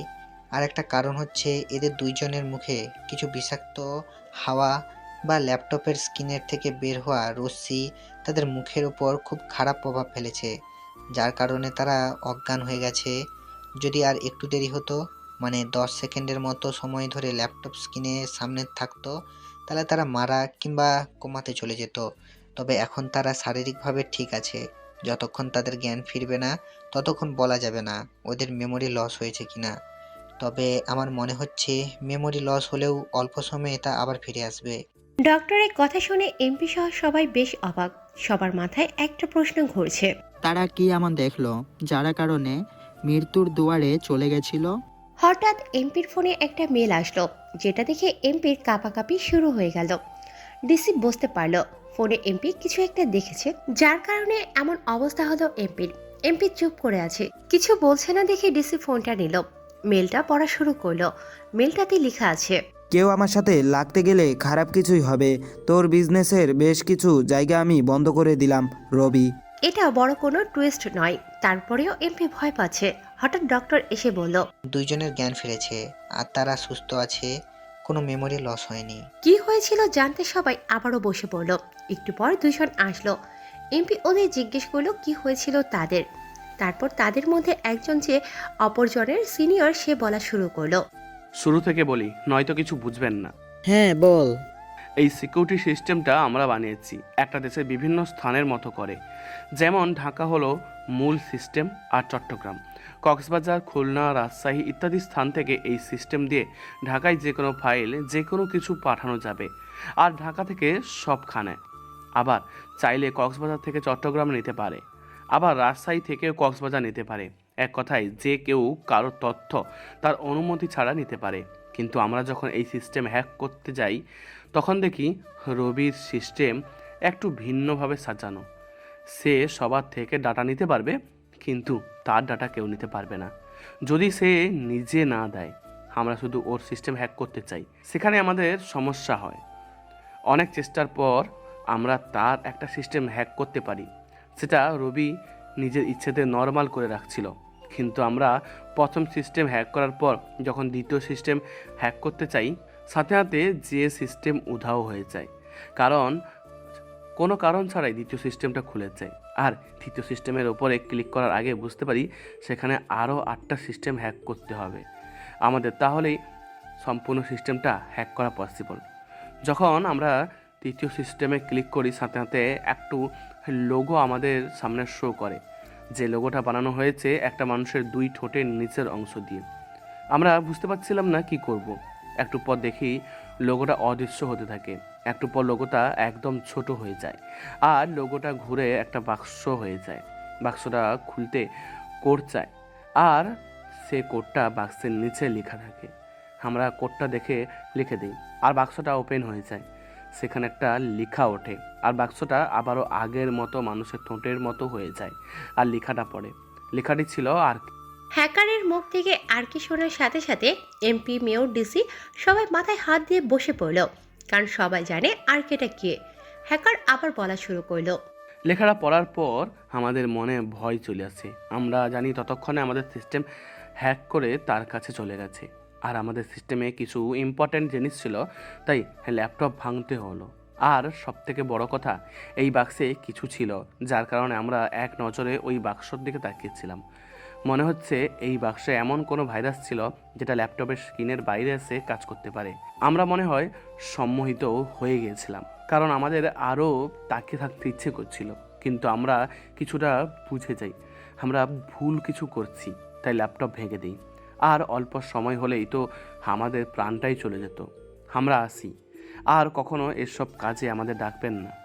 ওটা সাধারণ কেউ ছিল না, পুরো হ্যাকার জগতের বস আর কে ছিল। সময় থাকতে আপনারা কিছু করুন, নয়তো অনেক বড় বিপদ ঘনিয়ে আসছে। এই বিপদে জীবনটাও যেতে পারে। কথাগুলো বলে তারা দুজন চলে গেল। এমপি, মেয়র, ডিসি ওরা মাথায় হাত দিয়ে বসে আছে।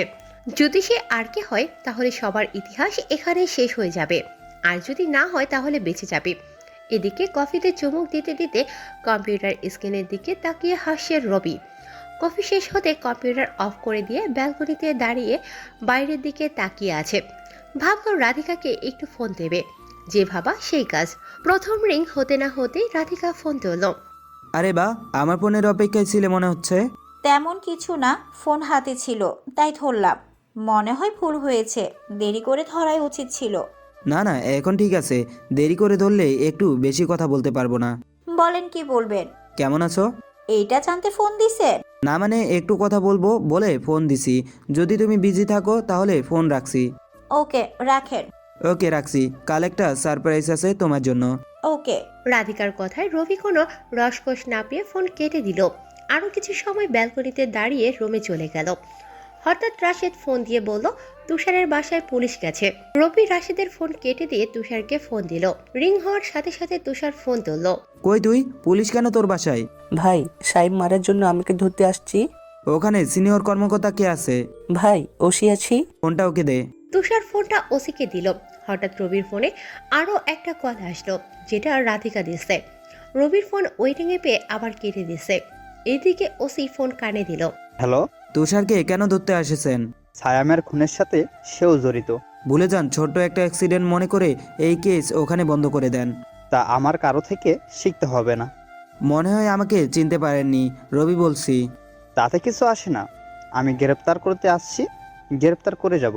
এই পর্যন্ত আমার সাথে যারা বাড়াবাড়ি করেছে সবাই বিপদে পড়েছে। আপনি চাইলে আপনিও বিপদ ডেকে আনতে পারেন। দেখা যাক কে কার বিপদ ডাকে। আমার কথা আপনি বুঝতে পারেননি। আমি কোনো এমপি মন্ত্রীকে ফোন দিয়ে আপনাকে যেতে বলবো না, আপনাকে ট্র্যাপে ফেলে আপনাকে নিয়ে যাব। দেখা যাক কে কাকে টেরাপে ফেলতে পারে। এবার রবির মাথা গরম হয়ে গেল। এত বুঝিয়ে যখন কোনো কাজ হয়নি তাহলে আর বুঝিয়ে লাভ নেই। রবি ফোন কেটে দিল। ওসি হাসাহাসি শুরু করে দিয়েছে। ওসির ফোনে একটা SMS আসলো। ওসি সেটা দেখে ভয়ে ফোন হাত থেকে পড়ে গেল। ফোনটা হাতে থেকে নিচে পড়ে যেতে তুষার হাসতে লাগলো আর ওসিকে বলল, এটাই আমাদের ভাই, আগে নরম স্বরে কথা বলবি, আর তাতে কাজ না হলে প্রথমে ভয় দেখাবি, তারপর হা হা হা হা। এখন তোর মতো ওসির কোনো ছাড় নেই। যেখানে ডিসি, এমপি, মেয়র সবাই ভাইকে ভয় পাই, সেখানে 2 টাকার ওসি হয়ে ভাইয়ের কথা অমান্য করার স্বাদ এবার বুঝবি তুই। ওসির ফোন আবার বেজে উঠল। তাড়াতাড়ি ফোনটা তুলে নিল। ফোনটা ধরে কানে দিতে রবি বলল, নিয়ে যাও এবার তুষারকে। ভাই ভুল হয়ে গেছে, মাফ করে দেন। আমার ডিকশনারিতে মাপ বলে কোনো শব্দ নেই, আছে কেবল শাস্তি। নিয়ে যাও এবার তুষারকে। না ভাই, ওকে নিয়ে গেলে আপনি ভিডিও ভাইরাল করে দেবেন। ভিডিওটা বেশ জোস, বুঝলি? এটা ভাইরাল করলে অনেক ভিউ হবে। যত বেশি ভিউ হবে তত বেশি টাকা পাবো। যা, নিয়ে যা তুষারকে। ভাই ভুল হয়ে গেছে, কি করতে হবে বলেন, আপনি যা বলবেন তাই করব। তাহলে বল, সাইম অ্যাসিড মারতে চেয়েছিল বলে তাকে মেরেছি, এখানে আমার ছেলেদের কোনো অপরাধ আছে? না ভাই, নাই। তুই এই চাকরি নিয়ে অহংকার করিস খুবই। তুই বলতে পারিস এই ভিডিওটা তো শুধু তোর কাছেই ছিল, তাহলে আমার কাছে কিভাবে এলো? এটা নিয়ে তোর মাথা ঘামাতে হবে না। আজই তুই এই চাকরি ছেড়ে দিবি, নয়তো বুঝতেই পারছিস চাকরি ছেড়ে দিলে আমার বউ বাচ্চা না খেয়ে মরবে। ঘুষের টাকায় এত কিছু করে ফেলেছিস, বাড়ি গাড়ি সব করে ফেলেছিস, তাও টাকার প্রতি লোভ তোর। এতই যদি বউ বাচ্চার চিন্তা করিস তাহলে তোর বউয়ের হক চাকরানির কাছে মিটালি কেন? হয়তো টাকার জন্য সে তোর বিছানা গরম করেছে, কিন্তু তুই তোর বউয়ের হক নষ্ট করেছিস। হয় চাকরি ছাড়বি, নয় আমি ভিডিও ছাড়বো, চয়েস তোর। চাকরি ছাড়বে? ভুলেও আমার কোনো ছেলেদের দিকে যদি দ্বিতীয়বার তাকাস তাহলে চোখ থাকবে না তৃতীয়বার দেখার। যা, মাফ করে দিলাম, চাকরিও ছাড়তে হবে না। তবে আজ থেকে কোনো অন্যায় করবি না। অন্যায় করে কোনো শান্তি নাই রে। সঠিক পথে উপার্জন করে দেখ, অনেক শান্তি পাবি। ধন্যবাদ ভাই আপনাকে, আমি আসি। তারপর মাথা নিচু করে তুষারের বাসা থেকে বের হয়ে গেল। তুষার আবার রবিকে ফোন দিয়ে কৃতজ্ঞতা জানালো। রবি তাকে বলল, যদি মনে হয় কেউ তোমার পথের বাধা হয়ে দাঁড়াতে পারে তাহলে আগে তার দুর্বল জায়গাগুলো খুঁজে নাও, আর নিজেকে এত দ্রুত চালিয়ে নাও যাতে সে তোমার পাশেও আসতে না পারে। আর যদি মনে হয় তার সাথে তুমি পেরে উঠছো না তাহলে তার দুর্বল জায়গায় আঘাত করো, দেখবে তার দৌড় থেমে যাবে। তবে মনে রাখবে, সে ঘুরে দাঁড়ানোর আগেই তোমার উদ্দেশ্য হাসিল করতে হবে, নয়তো তুমি আর কখনো উদ্দেশ্য হাসিল করতে পারবে না। তারপর রবি ফোন কেটে দিল। রাধিকা ফোন দিয়েছিল, তাই রাধিকাকে ফোন দিল। রবি ফোন দিতেই রাধিকা ধরে বলল, বাহ, ফোন কাটতে না কাটতে আরেকজনের সাথে কথা। তেমন কিছু না, তুষারের সাথে কথা বলছিলাম। থাক, কার সাথে কথা বলছেন তা আমি জানতে চাইনি। আচ্ছা বলো, আবার কেন ফোন দিলে? এমনি দিলাম, ভাবলাম আমার কথায় আপনি রাগ করেছেন তাই। রবি মনে মনে ভাবল, আর কত ন্যাকামি করতে পারো তা আমি দেখব। নিজেকে আমার কাছ থেকে যতই লুকিয়ে রাখো লাভ নেই। কি হলো, কথা বলছেন না যে? না মানে কিছু না। কি করো? বসে আছি, আপনি কি করছেন? দাঁড়িয়ে আছি আর তোমার সাথে কথা বলছি। কাল কি সারপ্রাইজ আছে বললেন না যে? একটা গিফট আছে তোমার জন্য। ও আচ্ছা, তো গিফটটা কি আর কেন দিবেন? সেটা কাল দেখবে না হয়। তারপর রবি ফোন কেটে দিল। একটা ডায়েরিতে কি যেন লিখল, তারপর ঘুমিয়ে গেল। সকালে ভার্সিটি গেল। রাধিকা আজও রবির জন্য অপেক্ষা করছে কখন আসবে বলে। একটু পর রবি বাইক নিয়ে ভার্সিটিতে চলে আসে। রবির হাতে গিফট পেপার মোড়ানো কিছু একটা আছে। রাধিকার কাছে গিয়ে সেটা দিল। কি এটা? একটা ছোট্ট ডায়েরি। এই ডায়েরিটা কখনোই খুলবে না, যখন আমি বলবো তখন খুলবে। তবে হ্যাঁ, আমার 7 দিন শেষ হলে তবে তুমি যে কোনো সময় খুলতে পারো। কি আছে এমন এখানে? রাধিকা, কি আছে সেটা পরে দেখো, চলো নাস্তা করে আসি। না, আমি খেয়ে আসছি। তুমি ভালো করেই জানো সকালের নাস্তা আমি তোমার সাথে করি, দুপুরের খাবার তোমার সাথে খাই। সো কোনো কথা নাই, চলো তো। আচ্ছা চলেন। এখনও আপনি করে বলবে? একটু তুমি করে তো বলতে পারো। আচ্ছা চলো। অবশেষে আপনি থেকে তুমিতে আসলো। নাস্তা করে নিল। ভার্সিটির বিভিন্ন দিকে ঘুরে দুপুরে খেয়ে রাধিকাকে বাইকের পিছনে নিয়ে বিকালের দিকে রবি পাশের একটা নদীর পাড়ে গেল। ওয়াও, নদীটা তো খুব সুন্দর। খুবই সুন্দর। জানো, আমার যখন মন খারাপ হয়ে থাকে তখন আমি এখানে চলে আসি আর নিজের মন ভালো করি। ওয়াও, জায়গাটা এত সুন্দর, ওইদিকে আরো বেশি সুন্দর মনে হয়। সেদিকে আরও সুন্দর, চলো যাই। আর হ্যাঁ, এখানে চটপটি ফুচকার দোকানও আছে। তাহলে চলো, আজকে অনেক দিন পর ঝাল করে ফুচকা খাবো। ওকে চলো। তবে হ্যাঁ, আমি এসব খাই না, তাই আমাকে জোর করতে পারবে না। চলো তো, আগে গিয়ে তো দেখি। রবি রাধিকাকে নিয়ে ফুচকার দোকানে গেল। রবি একটা প্লেট ফুচকা দিতে বলল। পাশ থেকে রাধিকা বলল, মামা, ঝাল যাতে বেশি হয়। এই বুঝি মেয়েদের একটা সমস্যা, অন্য কিছুতে ঝাল খেতে পারুক বা না পারুক, ফুচকাতে কিন্তু হেব্বি ঝাল খেতেই হবে। রাধিকা ফুচকা খেলো। রবিকে খেতে বলল, কিন্তু সে খাবেই না। পরে রাধিকা নিজের প্লেট থেকে একটা ফুচকা রবির মুখের সামনে ধরলো। রবি চাইলেই তো আর সেটা ফেরত দিতে পারে না, তাই খেয়ে নিল। এভাবে সারাদিন শেষ হলো। এভাবে একের পর এক দিনগুলো শেষ হতে লাগলো। আজ রবি রাধিকাকে ফোন দিয়ে বলল নীল শাড়ি পরে আসতে, ঠোঁটে হালকা লিপস্টিক দিতে। আজ রবি নিজে রাধিকার জন্য অপেক্ষা করছে। রবি নীল পাঞ্জাবি পরে বাইকের উপর বসে রাধিকার জন্য অপেক্ষা করছে। একটু পর রাধিকা এলো। খোলা চুল, নীল শাড়ি, অল্প লাল ঠোঁট। রবি এক নাগাড়ে তাকিয়ে আছে রাধিকার দিকে। রাধিকা এসে রবির কাঁধে হাত রাখতে রবি কল্পনার সাগর থেকে বের হয়ে এলো।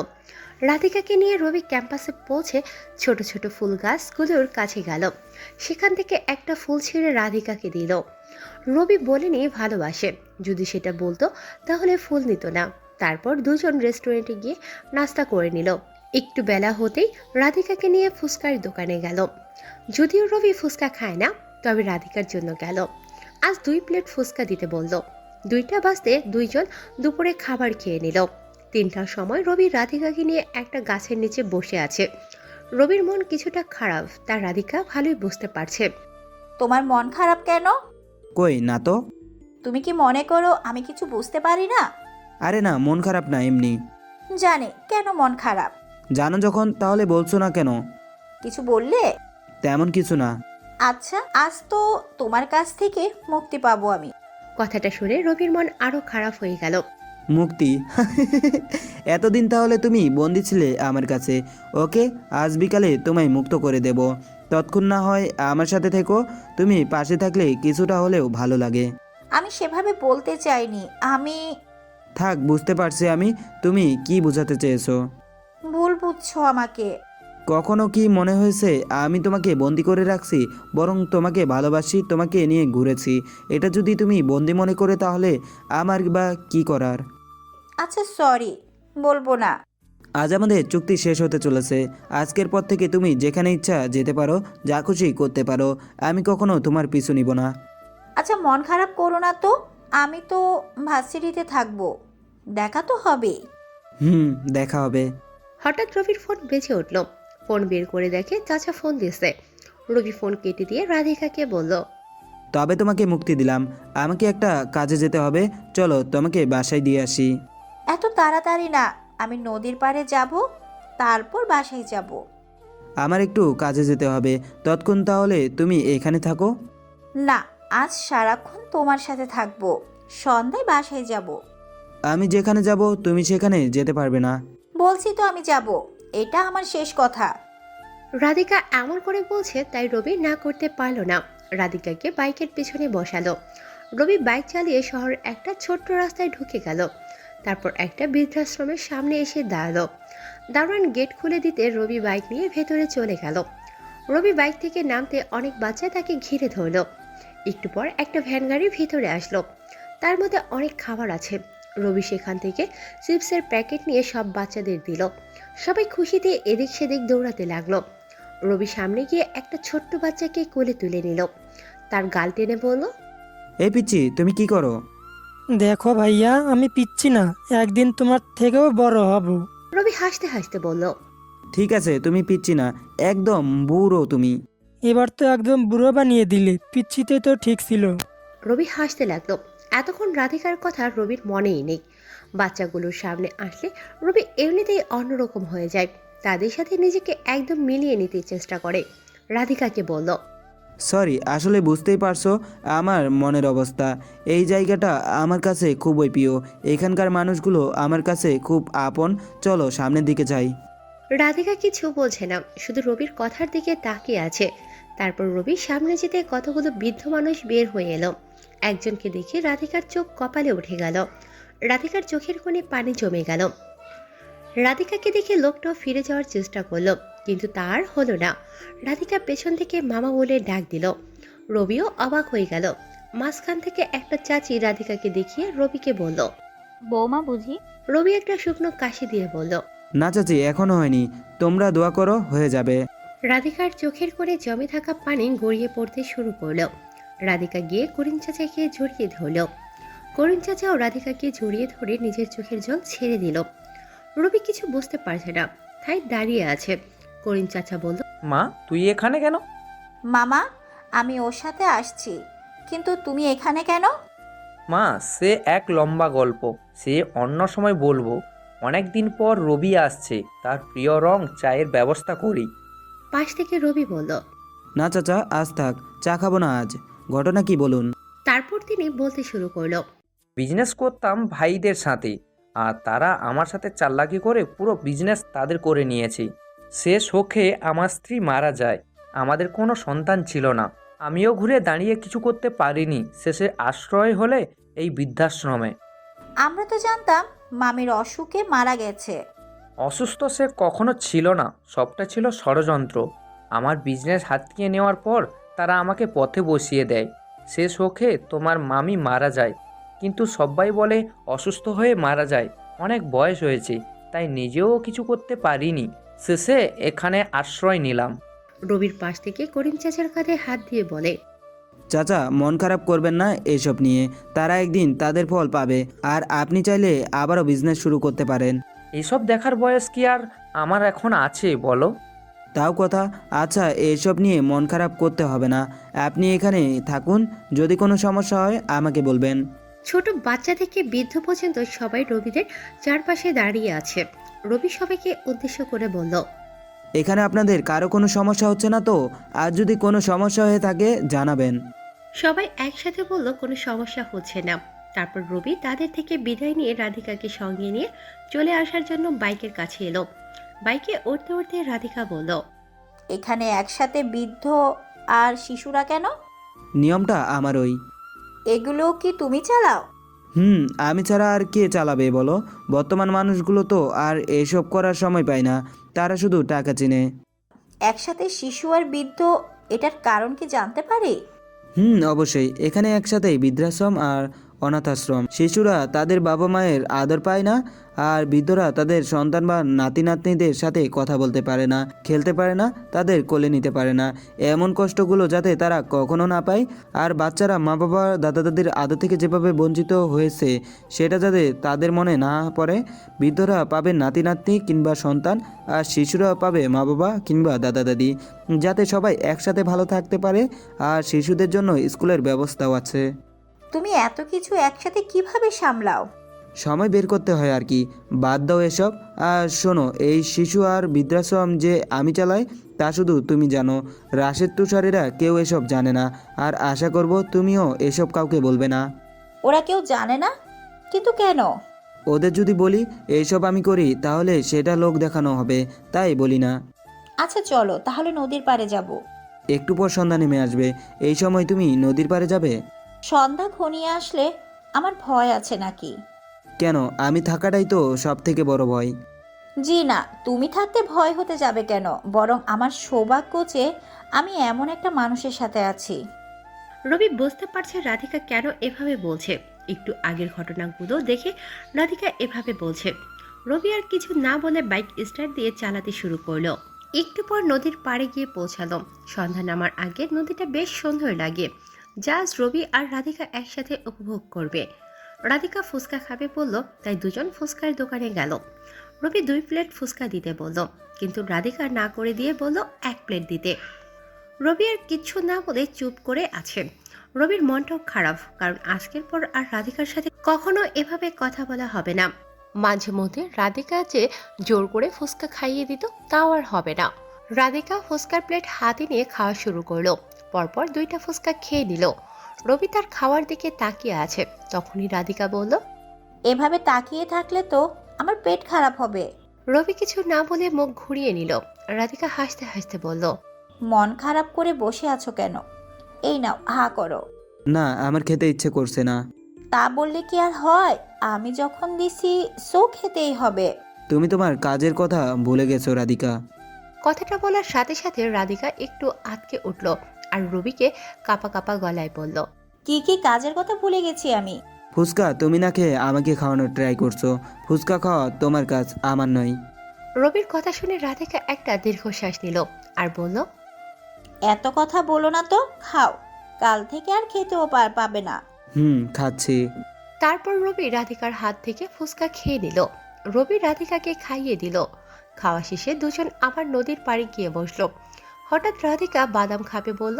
রবি বাদাম এনে দিল, কিন্তু রাধিকা বাদামের খোসা ছাড়িয়ে রবিকে খাইয়ে দিচ্ছে। রবি যদিও বলছে তাকে খেতে, কিন্তু সে শুধু রবিকে খাইয়ে দিচ্ছে।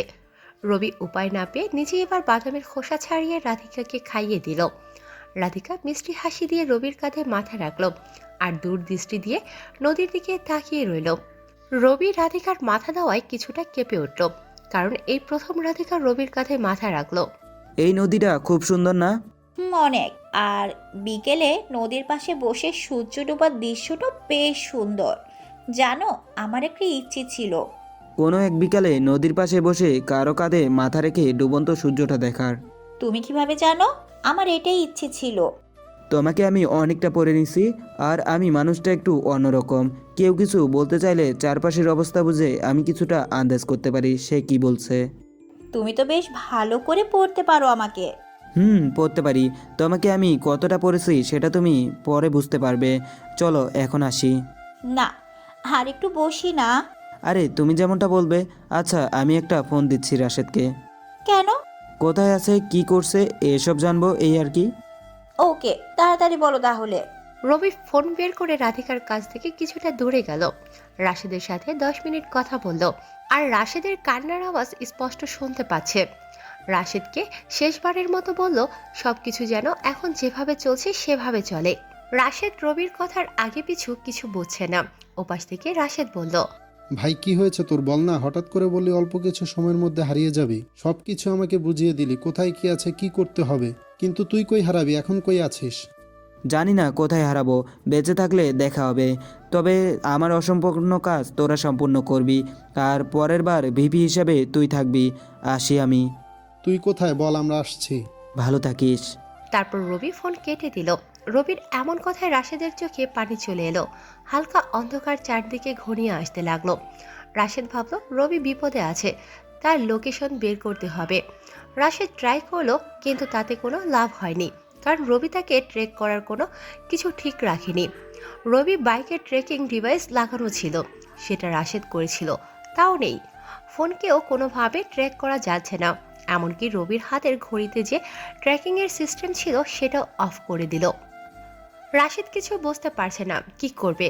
সবাই দাঁড়িয়ে পড়ল, কি করবে না করবে বুঝতে পারছে না। সবাই রবি যেখানে যেখানে যেতে পারে সেখানে যেতে লাগলো। ফোন কেটে দিয়ে রবি রাধিকার পাশে এসে বসলো। নদীর পাশে বসার জায়গা ছিল, রাধিকা সেখানে আছে। সেখানে রবি গিয়ে তার পাশে বসলো। রবি বসতে রাধিকা আবার রবির কাঁধে মাথা রাখলো। রবি রাধিকার আচরণ দেখে যতটা অবাক হচ্ছে তার থেকে বেশি অবাক হচ্ছে তার ভেতরের আর বাইরের মানুষের পার্থক্য দেখে। কিভাবে পারে একটা মানুষ এত অভিনয় করতে? রাধিকা রবিকে ডুবন্ত সূর্য দেখিয়ে বলল, ডুবন্ত লাল বর্ণের সূর্য খুবই সুন্দর না? তবে এই মুহূর্তে আমার কাছে তোমার থেকে বেশি সুন্দর নয়। এভাবে আর কতজনকে পটিয়েছো? আমার যে চেহারা আবার পটানো কেমনে পসিবল? মিথ্যাও ঠিক করে বলতে পারো না। কিন্তু তুমি খুব ভালো পারো। মানে? মজা করলাম, কিছু না। আচ্ছা চলো ওইদিকে একটু হাঁটি। অন্ধকার নেমে আসছে, চলো বাসায় যাই। আর একটু পর যাব। তুমি যেমনটা বলবে। তুমি আমার সব কথা শোনো কেন বলো তো? যাকে এতটা ভালোবাসি তার কথা কিভাবে না শুনে পারি বলো? তাই তো জেনেও মৃত্যুর ফাঁদে চলে আসলাম। মানে কি মৃত্যুর ফাঁদ? আর একটা মিনিট সময় আছে, তার মধ্যে তোমাকে বলেই ফেলি। কি বলছো তুমি? আমি কিছু বুঝতে পারছি না। এই মুহূর্তে একটা কথা বলতে চাই, তোমাকে আমি ভীষণ ভালোবাসি, আর তোমাদের পরিকল্পনা কখনো সফল হবে না। কি পরিকল্পনার কথা বলছো? চারপাশে এমপির লোক আমাদের ঘিরে রেখেছে, সেটা তোমার প্ল্যানের মধ্যে ছিল। আর কেন এসব জানার পরেও আমি এসেছি, বেশি কিছু নয়, শুধু একটা কথা বলবো, যদি মেরেই ফেলো তবে নিজের হাতে আমায় মেরো, অন্য কেউ মারতে চাইলে সেটা পারবে না। রবির কথা শেষ হতে না হতে চারপাশে অনেক লোক গুলি নিয়ে রবিকে ঘিরে ধরল। রবি কিছু না বলে রাধিকার দিকে তাকিয়ে হাসতে হাসতে বলল, এই তো তোমার ভেতরের মানুষটা। হঠাৎ পেছন থেকে কেউ রবির মাথায় আঘাত করল। রবি অজ্ঞান হয়ে গেল। রাধিকা রবির দিকে তাকিয়ে হেসে বলল, হ্যাঁ বস, এটাই আমি। আমার কাজ যেভাবেই হোক আমি করব। রবিকে নিয়ে যাওয়া হলো একটা পুরনো গোডাউনে। চারিপাশে বন্ধ অন্ধকার। রবি জ্ঞান ফিরে মুখে পানি অনুভব করে। চোখ খুলে দেখে ছেলেদের মতো স্টাইল করে কোমরে গুলি নিয়ে রাধিকার সামনে দাঁড়িয়ে আছে। পাশে মুখ বাঁধা অনেকগুলো লোক নিয়ে দাঁড়িয়ে আছে। রাধিকা লোকগুলোকে বলল রবিকে মারতে। দুজন লোক পাশে থাকা লাঠি উঠিয়ে রবির পায়ে জোরে আঘাত করল। রবি ব্যথায় চিৎকার করে উঠল, কিন্তু রবির চিৎকারের শব্দ তার মুখের ভেতর থেকে গেল, কারণ তার মুখ কাপড় দিয়ে বাঁধা ছিল, যাতে চিৎকার করলেও কেউ না শোনে। মাথা ছেঁড়া রবির পুরো শরীরে আঘাত করে। রাধিকার মধ্যে কোনো ইমোশন কাজ করছে না, কেবল রবির চিৎকারে মুখ বন্ধ করা আওয়াজ শুনে পৈশাসিকভাবে হাসছে। বেশ কিছু সময় মারার পর রাধিকা দুজনকে থামালো। রবির কাছে গিয়ে তার মুখের বাঁধন খুলে দিয়ে হাসতে হাসতে রবিকে বলল, কেমন লাগলো যে কারোর সাথে লাগতে যাওয়া?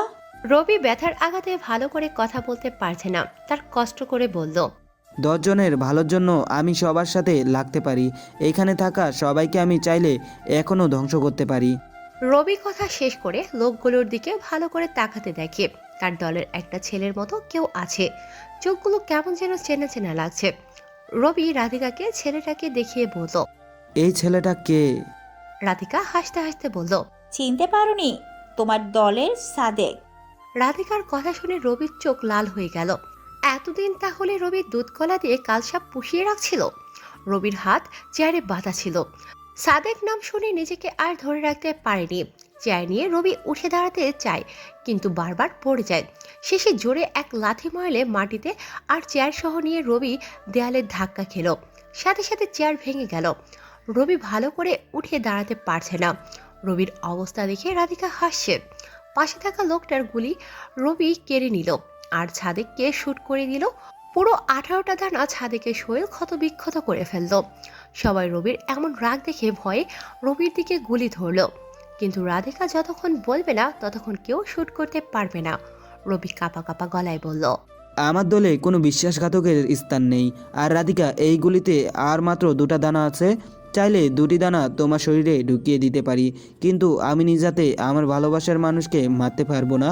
মনে আছে তুমি আমাকে জিজ্ঞেস করতে আমার দুর্বলতা কি? আমি কিছু বলতাম না, তবে আজ বলছি, আমার সবথেকে বড় দুর্বলতা তুমি। রবির কথা শেষ হতে না হতে রাধিকা নিজের বন্দুক নিয়ে রবির পেটে শুট করলো। এমনভাবে শুট করলো যাতে রবি মরে না যায়। রাধিকা শুট করার ফলে রবি জ্ঞান হারিয়ে ফেলল। রাধিকা নিজের ফোন বের করে এমপিকে ফোন দিল। রবি তখনও অজ্ঞান। একটু পর এমপি আসলো, হাসতে হাসতে ভিতরে আসলো। রবি তখনও অজ্ঞান। এমপি আসার পর পানি দিয়ে রবির জ্ঞান ফেরানো হলো। এমপি হাসতে হাসতে বলল, বলেছিলাম না আমার সাথে লাগতে গেলে শেষ হয়ে যাবি? আজ দেখলি তো, তোর মৃত্যু আমার হাতে লেখা। রবি কিছু বলতে পারছে না, শুধু রক্তাক্ত মুখে হেসে যাচ্ছে। এমপি আবার বলল, শেষ ইচ্ছে থাকলে বল, আমি নিজ হাতে তোকে শেষ করে দেব। সাথে সাথে এমপির ফোনে একটা মেল আসলো। মেলটার শেষে আগের মতো আর কে লেখা। এমপি অবাক হয়ে গেল। রবি তো তার সামনে, তাহলে মেল কে করলো? মেলে লেখা আছে, তোমার স্বপ্ন স্বপ্নই থেকে যাবে, আর কে? এমপি এবার কিছুটা ঘাবড়ে গেল। রবি যদি আর কে না হয় তাহলে আর কেটা কে? যাক, সেসব পরে দেখা যাবে, আগে ভিপিকে শেষ করি। এমপি গুলি হাতে নিয়ে রবিকে শুট করতে যাবে, তার আগে রবি বলল, আমার একটা শেষ ইচ্ছা আছে। রবির কথা শুনে এমপি গুলি নামিয়ে নিল। আর কি ইচ্ছে জিজ্ঞেস করলো। আমাকে মারতে হলে রাধিকা মারবে, আর কেউ নয়। এত ভালোবাসা কই থেকে আসে? ঠিক আছে, তোর শেষ ইচ্ছে না হয় আমি পূরণ করলাম। রাধিকাকে শুট করতে বলল। সাথে সাথে রাধিকা রবির বুকে আরো 2টা গুলি করলো। রবি হাসতে হাসতে নিজের চোখ বন্ধ করে ফেলল। এমপি রবির লাশটা নদীতে ফেলে দিতে বলল। লোকজন রবির লাশ নদীতে ফেলে দিল। সব কাজ শেষ করে সবাই যার যার মতো চলে গেল। রাধিকাও তার বাসায় চলে গেল। এইদিকে রাশেদ রবিকে খুঁজে না পেয়ে সবাইকে ফোন দিচ্ছে। রবির কোনো খোঁজ নেই। রাতও হয়ে গেল। হঠাৎ রাধিকার কথা মনে হতে রাধিকাকে ফোন দিল, কিন্তু তাতেও কোনো লাভ হয়নি। রাধিকা বলল বিকেলে রাধিকা বাসায় চলে আসছে, আর রবি কোথায় জানে না। রাধিকা জেনে বুঝে রাশেদকে মিথ্যে বলল যাতে রাধিকা বেঁচে যায়। অনেক রাত হয়ে গেল, রাধিকার ঘুম আসে না। হঠাৎ রবির দেওয়া ডায়েরির কথা মনে পড়ল। রাধিকা ডায়েরিটা হাতে নিয়ে গিফট পেপারগুলো ছিঁড়ে ডায়েরিটা বের করলো। ডায়েরির প্রথম পাতায় সবুজ কলমে শুধু একটা শব্দ লেখা, প্রিয়সী। পরের পাতায় লেখা, তোমাকে প্রথম দেখাতে আমার ভীষণ ভালো লেগে যায়, তারপর ভালোবাসা। জানো, তোমাকে প্রপোজ করার পর যখন তুমি রিজেক্ট করো আমার খুব খারাপ লাগে।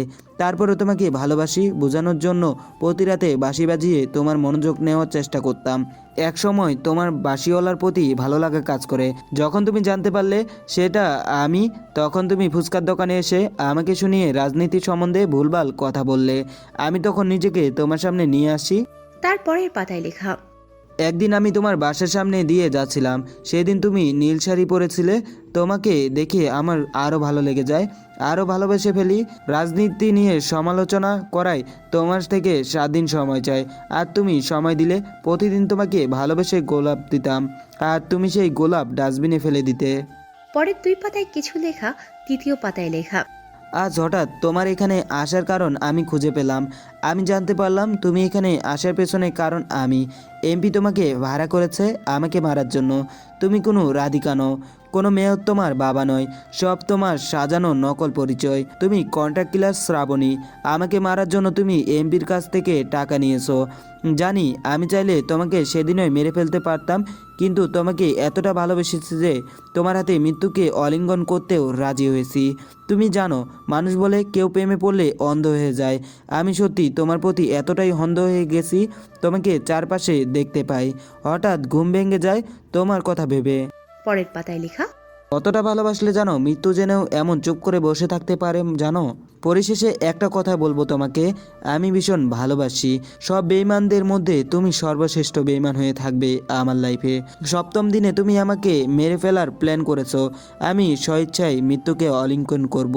ভালো থেকো বেঈমান প্রিয়সী। পুরো ডায়েরিতে আর কিছু লেখা নেই। রাধিকার মধ্যে কোনো অনুতপ্ত বোধ নেই। ডায়েরিটা ডাস্টবিনের দিকে ফেলে দিয়ে এক পৈশাচিক হাসি দিল, আর অট্ট হাসি দিয়ে বলল, ভালোবাসা মানুষকে সত্যি অন্ধ বানিয়ে দেয়। খুব তাড়াতাড়ি ফিরে আসছি আমি।